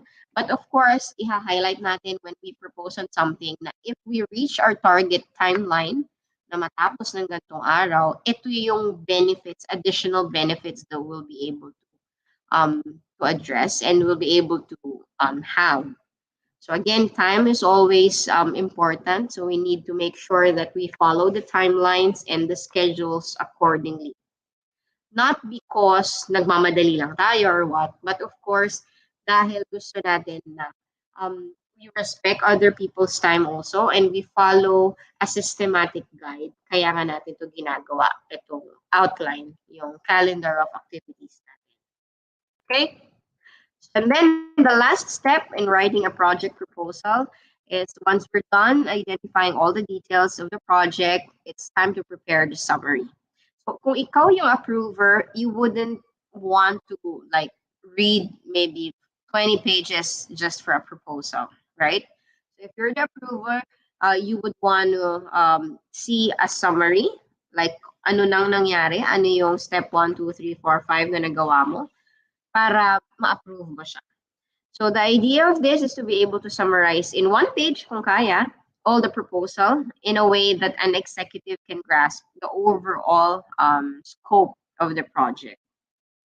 So this 5 steps of project proposal making is very in general. So this does not this is not specific for a particular project only, but this you can use this in general. Kung nasa business field ka man, kung nasa healthcare field ka man, kung nasa construction field ka man, you can use this one. No? We'll just have to factor in plus and minus. Syempre, if you cost, normally sinasama din yan when you're doing a project proposal, yung mga possible suppliers, kung if applicable to your project proposal, kasama din yan. We also have potential team who will do it. Pwede rin na natin isama yan in making a project proposal. And also, we can include here yung mga pwede na nating, ina-anticipate natin na mga challenges. So, of course, it's not just always plan A, there should always be plan B. Kailangan ma-establish natin yon so that pag nakita nung mag-approve na, ito na pala, ready na, planchado na lahat, it will be easier for us to get the approval of our manager, for example, of our executive para dun sa proposal na pinropose natin. So again, in summary, so the first step is that you'll be able to identify your program, so your project. So we need to make sure na you identify also the goals and your objectives, your problems, your stumbling blocks, your building blocks, your timeline or your calendar of activities, and of course your summary. So that's those are just 5 basic steps in making a project proposal. Okay? And of course, in every proposal, you should be able to present it properly. So ang ganda nga ng proposal mo, but you don't know how to present the proposal. So of course, on top of mga sinabi ni Sir Kim kanina, it's also presenting a project proposal is also being prepared for an interview. So this is not an interview, but if you present a project proposal to your executive or to your boss, you should be as ready as how you are in attending an interview. So in a project proposal, like what we've discussed, it includes the basic 7. Yeah, 7. So the title or the cover page, the contents, the table of contents of your proposal. So kung 100 pages yan, at least alam natin na by page 50, ito yung laman niya. The goals and objectives of the project. So the problems and the solutions. Your timeline, the calendar of activities. Your conclusion, and of course, your gratitude slide. So in every part of your proposal, you need to make sure that it is concise. So kung 5 steps lang yung ating steps in making the project proposal, it doesn't mean that it should be long or it should be short. But it should be, what's sure is that it should be concise. So in presenting your project proposal, aside from you're physically ready, aesthetically ready, you should be able to know what your proposal is. Hindi pwedeng ikaw yung gumawa ng proposal, iba yung mag-present. So ideally, if you're the one who created the proposal, you should know and be able to present the proposal to the approver. So normally the title or the cover page would contain your project name. So the project name is always something that needs to be catchy. It should have retention to its audience, yung matatandaan agad, yung a name that will have a recall sa atin, mabilis matandaan. So in your cover page, you'll be able to highlight your project name, and then maybe the date when you proposed it or when you presented it, and the owner of the proposal, your name, for example. Then again, the table of contents, so as a second part. So you'll be able to at least present to them that by this page, this is the topic that it will be, you can see, basically. And then we go back to what I presented earlier, the goals and objectives of the project. We always need to highlight the importance, bakit natin ginagawa yung proposal. Why do we want the proposal to be approved? That's the goal. And then the objective, what do we get out of it? Anong mabe-benefit natin from there? Of course, again, it's always nice to hear that when we're proposing something, we get this in return. We get, ito yung magiging mabuting maidudulot ng project proposal natin. Okay? And then the problems and the solutions, again, if you can be strong in presenting your problem statement, better. But again, do not exaggerate what the problem is. Okay? It should be precise that ito yung problem. We focus on that at the onset so that we know how to address the problem. Okay? So we can be as specific as possible in presenting the problems, and we can also be as specific as possible when presenting the solutions. Of course, if you're the approver, you would want na ready na lahat. Wala ka nang iisipin, i-approve mo na lang. Even the budget, yun nga, the materials, yung mga people na magiging involved, yung mga agencies or yung mga team na kailangan nating itap, yung ideas na possible na ma-encounter natin, yung mga challenges na pwede nating ma-encounter. So, kailangan i-ready na natin yan. We can include that on. Then, very important yung calendar of activities natin, because for every step along the way, there is an equivalent timeline of activities. Yan na yung magiging pinaka-guide natin if we're still at par, if we're doing our project correctly, in accordance with the time that we set. Tayo ang magsiset ng calendar of activities natin, but we also have, of course, to follow the calendar of activities para we're at par with the rest of the team. Kasi syempre, it's a team effort, hindi lang ikaw yung gagawa ng for this project to materialize. It's a team effort. So we also have to make sure na simultaneously ginagawa na natin o sinastart na natin yung mga activities natin. So when everything is all laid there, nakalatag na, it's already in plate, then we can conclude on something. Or ito nga yung sinasabi natin, or what I mentioned earlier, the project summary. So when it's all done, nandun na yung summary, we also give them what happens if it's already here, kung natapos mo na. So whenever you present the project, aside from knowing everything by heart, you need to make sure that you know what you're saying. Okay? And then, of course, don't forget to thank your audience, the one who listened to you. Okay?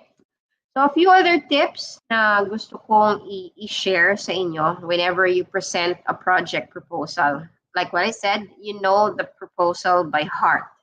As in the ins and outs, you'll be able to answer. Maganda kung ikaw yung gumawa ng proposal, you'll also be able to present it, or team kayo na magre-present. Kasi at any given time that the board, for example, asks you a question about the proposal, you'll be able to answer. Not all their questions will be answered when you present or following your materials. Swerte if masagot lahat ng questions nila sa presentation pa lang. But there are times that you don't get to answer the proposal or the questions during the presentation. So if it happens, if you're the one who did the project, from brainstorming, from the ideas, from writing, and maybe finalizing the budget, the cost and all, you'll be able to answer the questions right there and then kung ikaw yung gumawa. Okay? And then another tip is always be concise and direct to the point. Not all would be happy hearing you na sobrang tagal mo mag-present and then paikot-ikot lang. So I don't think it's a good way to present a project or any project. So we always need to be concise. Again, time is very important. We need to be straight to the point. Kung ano talaga yung gusto natin i-convey sa kanila or yung sabihin sa kanila. I'm sure they will appreciate that because they will know kung ano talaga yung gusto mong iparating sa kanila. Then think as if you are the listener. Again, no, we always put our shoe on their shoes. What if ikaw yung nakikinig and then you don't answer the questions directly? And then madami mong fillers and all. So it might not be good to hear na ganon ka mag-present and you might not get the approval that you want. So I think as if you're the one listening. Think as if you're the receiver. So always make sure na you talk clearly, concise, direct to the point, and be confident with what you're saying.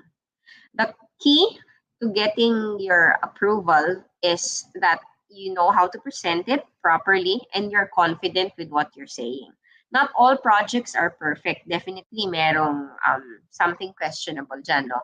But if you are able to defend and to answer why this is necessary, bakit kailangan tong project proposal na to, then I don't think it will be a problem.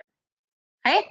So, also kanina I told you na we need to tell them what the problem is. It should be a strong statement, but it should also not be exaggerated. So same thing with this, my tip is to emphasize the good points, but not hide the bad points. Okay? Good points, like what I've said, the benefits, what do we get from this project? So we tell them that this is good, ito yung makukuha natin, ito yung mai-improve natin, ito yung magiging beneficial kasi gagawin natin to. But we also tell them, we need to be transparent to them na pag ginawa natin to, ito yung mangyayari. There are also repercussions na mangyayari just in case. So we do not hide that from them. We don't want them to be blinded dun sa part na yon because they deserve to know. But of course, we emphasize the good points. At the same time, we do not hide the bad points naman. Okay?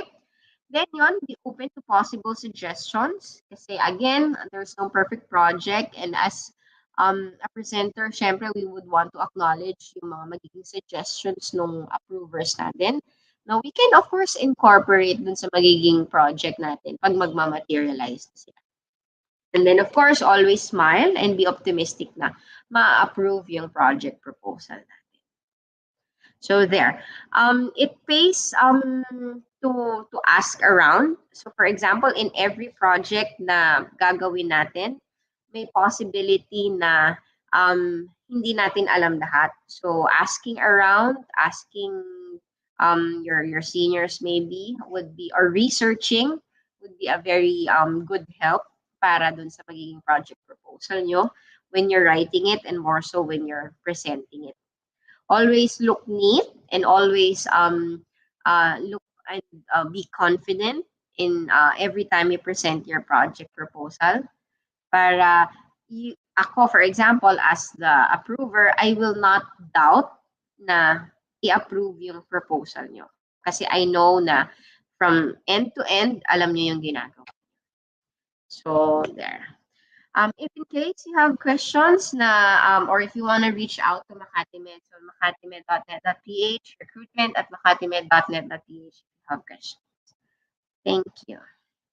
Sherry? Thank you for that, ma'am. So to our audience, we are now opening the floor for questions. If you have questions for Ms. Jertrude, pwede nyo na siyang ilagay sa comment section. Ayan. So ma'am, I'll go first po.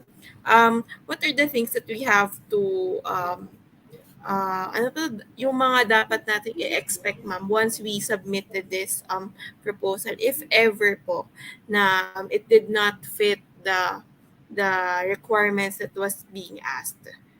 Should we automatically expect na lang po for a revision or another submission? Like what I said, no, it's not a perfect, there's no perfect presentation. So, ang i-expect natin, bukod sa we have to be open to the suggestions na ibibigay, let's say, ng panel or ng board, what will also be expected is that there are always revisions, definitely. Kasi we need to incorporate kung ano yung mga magiging suggestions nila. So we need to also always factor in whatever the recommendations of the approvers are, since they will be the one to execute. So ito yung gusto nilang mangyari. We're proposing, so ito yung gusto nilang mangyari. So we always need to be open to suggestions.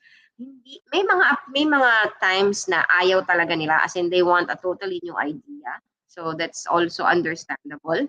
But there are times naman na it's just a few revisions na gusto nila.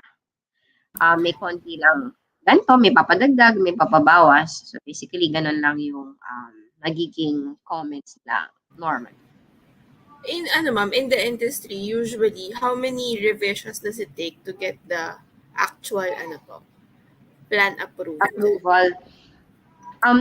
Let's say, for example, here in healthcare industry, there's a team who handles the operation side, and there's also a team who handles the medical side. So it takes both approval bago namin to get the final approval.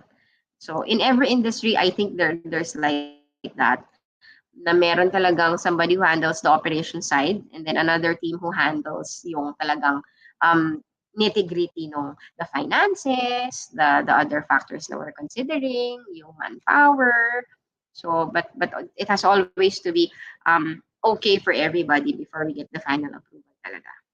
Which is very understandable kasi there are also other factors that we're considering in doing this, in doing any project proposal naman. All right. So thank you for that, Ms. Jertrude. Ma'am, I guess my second question would be, when it comes to available vacancies, positions, that people that are graduates from CapSU can explore for Makati Med po. Say that again? Positions, openings that they can explore. Okay. So for positions and openings here in Makati Med, so hindi porket hospital kami, healthcare lang yung hinahire namin. So we're also a business at the end of the day. So we also need corporate positions here. So we need also accounting graduates, management graduates, communications graduates, a few IT graduates are also welcome here. Engineerings graduates are also welcome here, so definitely everybody can apply. We have back office positions here in the hospital, but of course the medical positions will always be available, like the nurses, the medtechs, radtechs, pharmacists. It's always on top. But for the other non-medical professions, we have administrative positions, patient service representatives, accounting, and a few other positions na hindi healthcare. So don't be afraid, don't worry, hindi porket hospital kami, medical lang hinahire namin. So we also have corporate positions waiting for you here in Makati Med after your graduation. All right. So thank you for that, Ms. Jertrude. So again, guys, to those who want to explore, the link is jobs20.com/Makati Medical Center. So research muna kayo habang nag-aantay kayo ng graduation para pag nandun na kayo, ready na kayo mag-apply, alam niyo kung saang line of business niyo gusto pumunta. Ayan. So Ms. Jade, thank you again on behalf of CapSU and the entire team. Thank you po ulit for sharing your time and expertise with us for this afternoon. We hope to have you again, ma'am, in future sessions. Thank you, Ms. Jade. Thank you, Terry. Thank you, ma'am. Ayan. So to our audience, please don't be shy to put in your questions. Our next speaker is here to be discussing developing an entrepreneurial mindset. We have Ms. Janice Galan, HR Sourcing POC for University and Academic Partnerships of HGS Healthcare. Ms. Janice?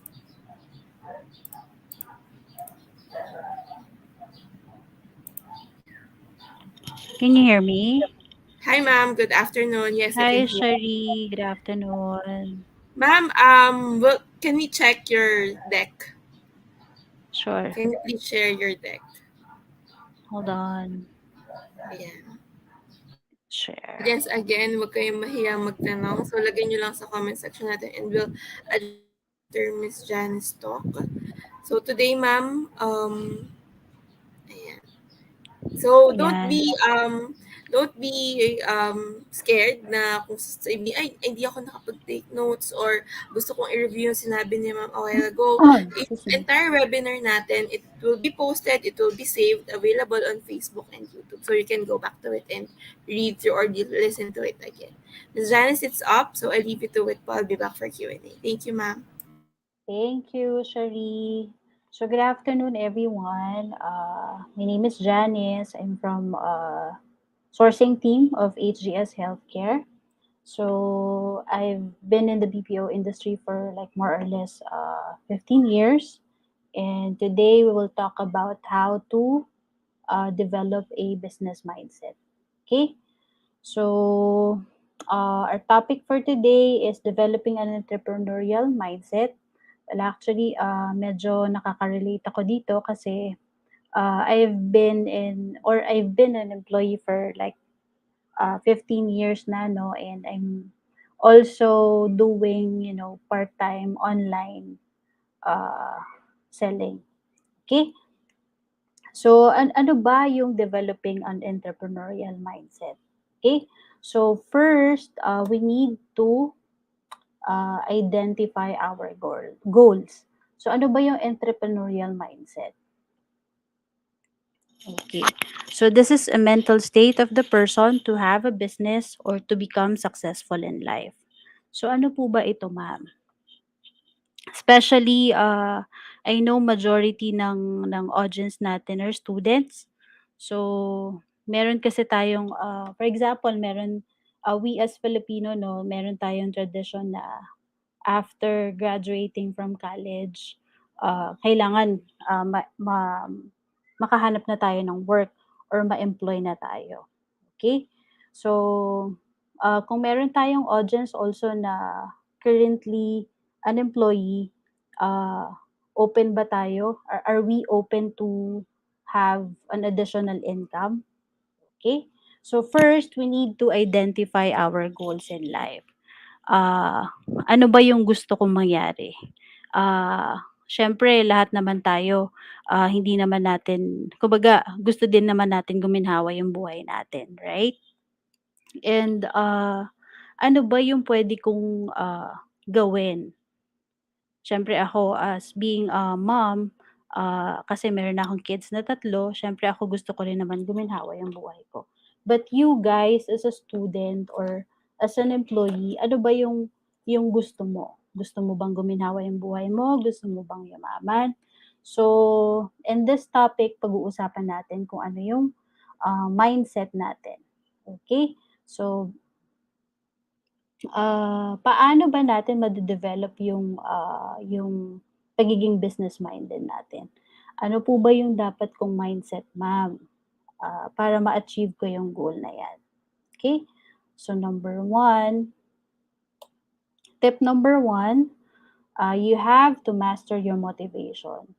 So, ikaw, ano ba yung nakakapagpa-motivate sa'yo? Okay? So, for me kasi, siyempre pamilyado na ako. Nakapagpa-motivate sa akin yung family ko.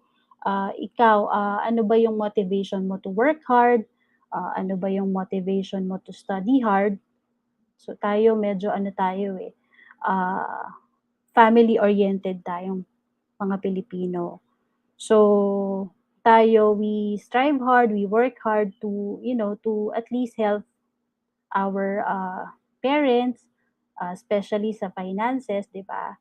So minsan lalo na pag panganay ka sa pamilya, 'di ba hindi nawawala sa ating mga Pilipino na pag nakatapos ka na or nakapag-work ka na, tutulungan mo naman yung mga kapatid mo. So kailangan i-master mo yung motivation mo and kailangan i-set mo rin yung goals mo for yourself and for your family. Okay? And planning a business, kailangan ma-identify mo kung ano ba yung passion mo. So, dapat gusto mo rin yung ginagawa mo. If you're planning to have a business, dapat ine-enjoy mo din siya, 'di ba? So useless naman kasi kung magpaplano ka ng business, hindi mo rin naman siya na-e-enjoy at the same time. Okay? So do what you love, enjoy, and have passion. All right? So tip number 2, you need to manage your money. Okay? So kung ikaw employed ka and gusto mo mag-put up ng sarili mong business, maybe you need to start to, to save money. Siguro at least 5 to 10% na galing sa salary mo na pwede mo nang itabi para at least while preparing for your business, at least meron ka nang naka-ready cash, 'di ba? So, 'yun. You need to save money kasi if you're really planning to have a business, you need a capital. So, mahirap naman kumapit sa mga, alam mo 'yun, mga lending company kasi once na kumagat ka sa kanila parang yung ine-earn mo pangbayad lang sa interest mo sa kanila. So mas maganda if you're employed, mag-start ka ng mag-save. Paunti-unti, 'di ba? Hindi naman kailangang malaki agad yung ma-save mo eh. So little by little ma-achieve mo rin naman yung goal mo. Okay? So yung pagiging employed, at least makaka-help siya if you're really or if you're really into your having a business, okay? So makakatulong siya talaga. So tip number 3, you need to find your mentor. Okay? So I'm sure naman lahat tayo, no, especially kung wala tayong idea about sa business, kung first time mo na mag-run ng business, I'm sure meron kang mga friends na entrepreneur, meron kang kaibigan na pwedeng magbigay ng advice sa'yo or at least may direction yung patutunguhan nung business mo, 'di ba? So you get support from your relatives and also you need to expand your network. Nowadays kasi medyo kailangan din natin mag-adjust kasi we're more on technology na. So kailangan updated ka rin sa mga trends ngayon. Especially yung mga millennials, minsan kahit maliit na bagay lang na-appreciate nila. So that's also an additional, business sa atin. So again, find your mentor, reach out to your family members or your previous boss, your friends na makakapag bigay sa'yo ng advice on how to run a business. Okay?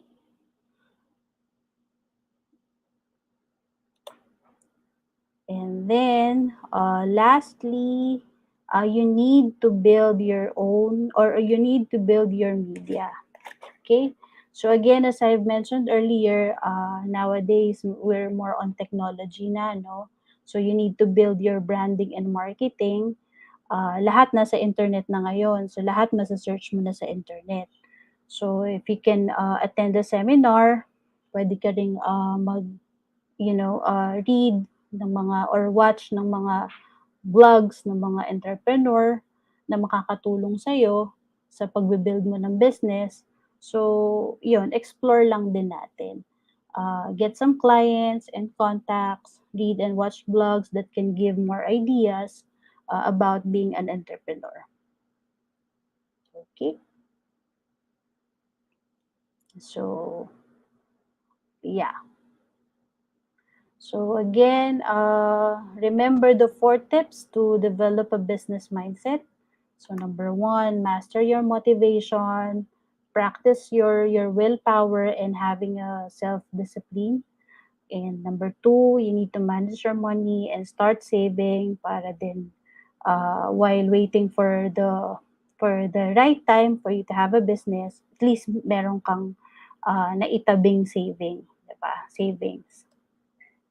Third, find your mentors, ask help, guidance from your family members or mga friends na meron ng business na makakatulong din sa'yo sa business mo, much better. Okay? So again, you need to build your own media, your branding and marketing. Ngayon nga, especially ngayon na lahat nasa social media na. So, pwede kang makakuha ng mga possible clients mo for your future business. Okay? So, there.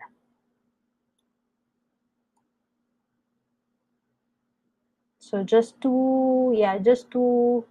add lang our current openings, you may check our Jobs 180 account.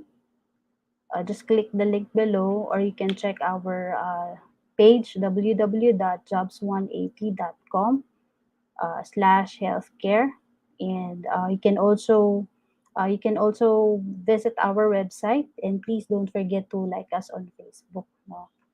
And we have three site locations that are hiring. We have two Manila site and one provincial site, which is Iloilo.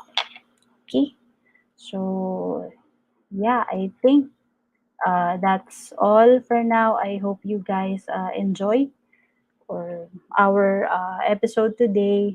And siguro today hindi nyo pa siya masyadong ma-appreciate, but in the future, hopefully, makatulong siya, yeah, as your guidance in putting your own business. Okay. Thank you for that, Ms. Sorry. Jade. So we are now opening the floor to our audience kung may questions kayo. Ma'am, I'll go first po para meron po silang time na mag-isip. Wait lang, hindi kita makita. Sige, ma'am. Nandito lang po ako sa StreamYard na browser. Sa Ayun. tab niyo po na StreamYard. Sorry. Yeah. Ayan, ma'am, question tayo coming from one of the guidance counselors over at CapSU.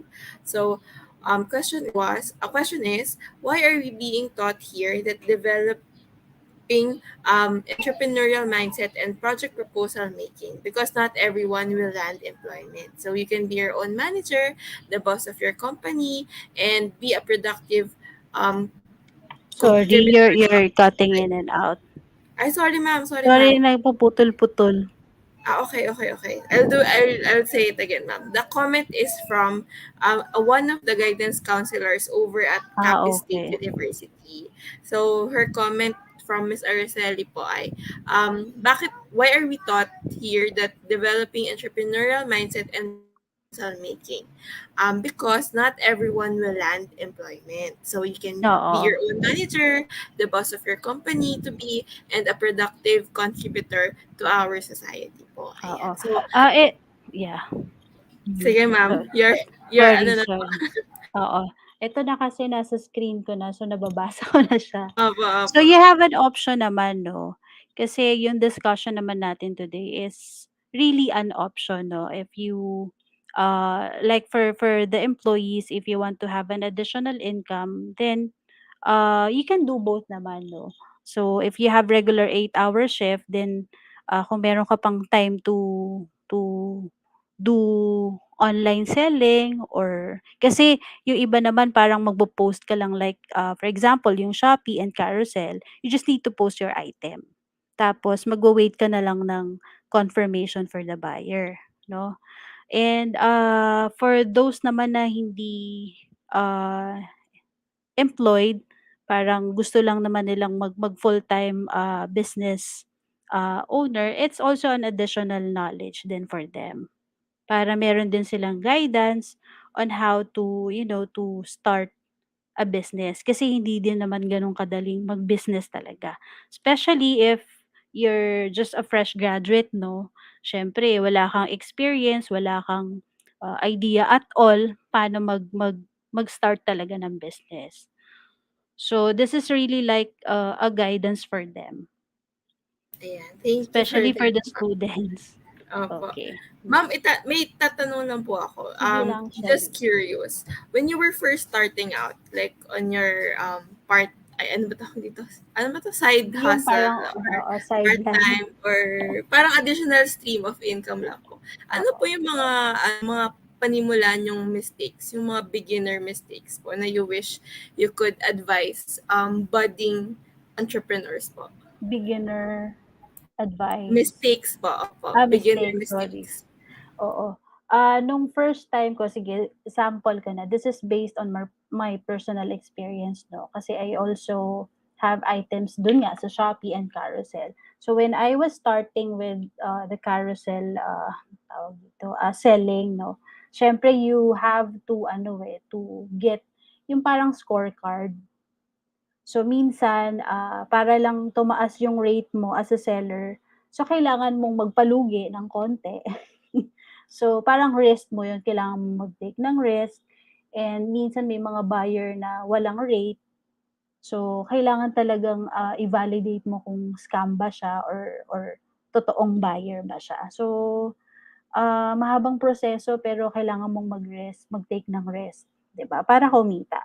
So far wala naman, ay parang meron akong once na na-scam ako, pero parang konting ano lang naman siya. Charge to Parang experience oo, ₱200. At least 'di ba, meron matututo ka sa experience mo. So far, yun, once lang akong na-scam. So Thank until you. now, I'm still an active online seller. So far okay naman. Thank you. Thank you for Magandang sharing your experience. story. So, ano yun, important yun, ma'am, kasi di naman tinuturo sa school, di naman pinag-uusapan. So, Yes. kailangan, ano rin tayo, may alam, no? May alam. Mm. Ayan. So, Ms. Janice, on behalf of the CapSU team and also for my team, we would like to thank you for joining us for this afternoon and imparting your wisdom po to our future Thank you graduates. din, Shari, and to We all look forward to CapSU, having you, right? ma'am. Opo, Capiz State CapSU. University. Yes, ma'am. Yes. Okay. So, to Thank our you. audience, the link for HGS Healthcare, if you wish to explore and research positions, baka gusto nyong tignan kung ano yung mga pwede nyong applyan in the next few months. The link is below. It's jobstreet.com/HGS Healthcare. Healthcare, yes. Just Thank to you, add Ms. lang, Janice. Shari, Yes, ma'am. oo, kasi baka ma-confuse sila. Dalawa Yeah. kasi yung HGS. So, the other HGS is handling non-healthcare position. So, yun. So, we're Alright. Thank separated you. from them. Thank you, Shari, Thank you, and ma'am Janice. Jobs DB team. Thank you, Bye-bye. ma'am. Bye po. Alright. So, have a great day po, ma'am, and happy holiday for tomorrow. It's been declared as a holiday for Eid al-Fitr. So, to everyone, we have an evaluation link for you to answer. This will serve as your attendance. So, we'll flash it on the screen, and we'll also put it in the comment section po. Ayan. So, again, we thank you for attending the event today. And we look forward to the next events po for Capiz State University. So, may we ask our tech to please release the evaluation link? Sorry for that. So we have here a comment from Ms. Araceli. So graduates are encouraged to get involved with the problems, needs, and resources of their locality or LGUs through making project proposals and discuss them with your LGU officials. So they might like it and have you involved in its implementation. That's leadership in the community by CapSU graduates. Ayan. So thank you for that input, Ms. Araceli. Ayan. So to everyone, the link is on the comment section. So please don't forget to evaluate within the day. So to everyone, thank you all and have a great afternoon. Stay safe, people. Thank you.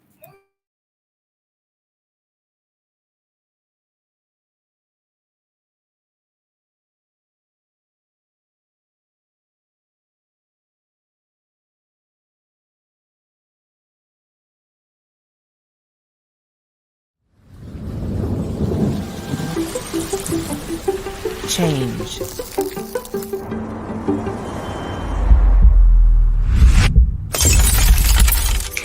It happens when you least expect it, but also when you embrace it. At Accenture, we help the world's biggest brands thrive through change. Our people combine technology and creativity, expertise and experience, learning and collaboration, passion and purpose to make a difference for our clients, their customers, our company, and our communities. Behind every great change is a great human. Bring your skills, your curiosity, and your true self to your work every day. Let's do incredible things. Let's deliver on the promise of technology and human ingenuity.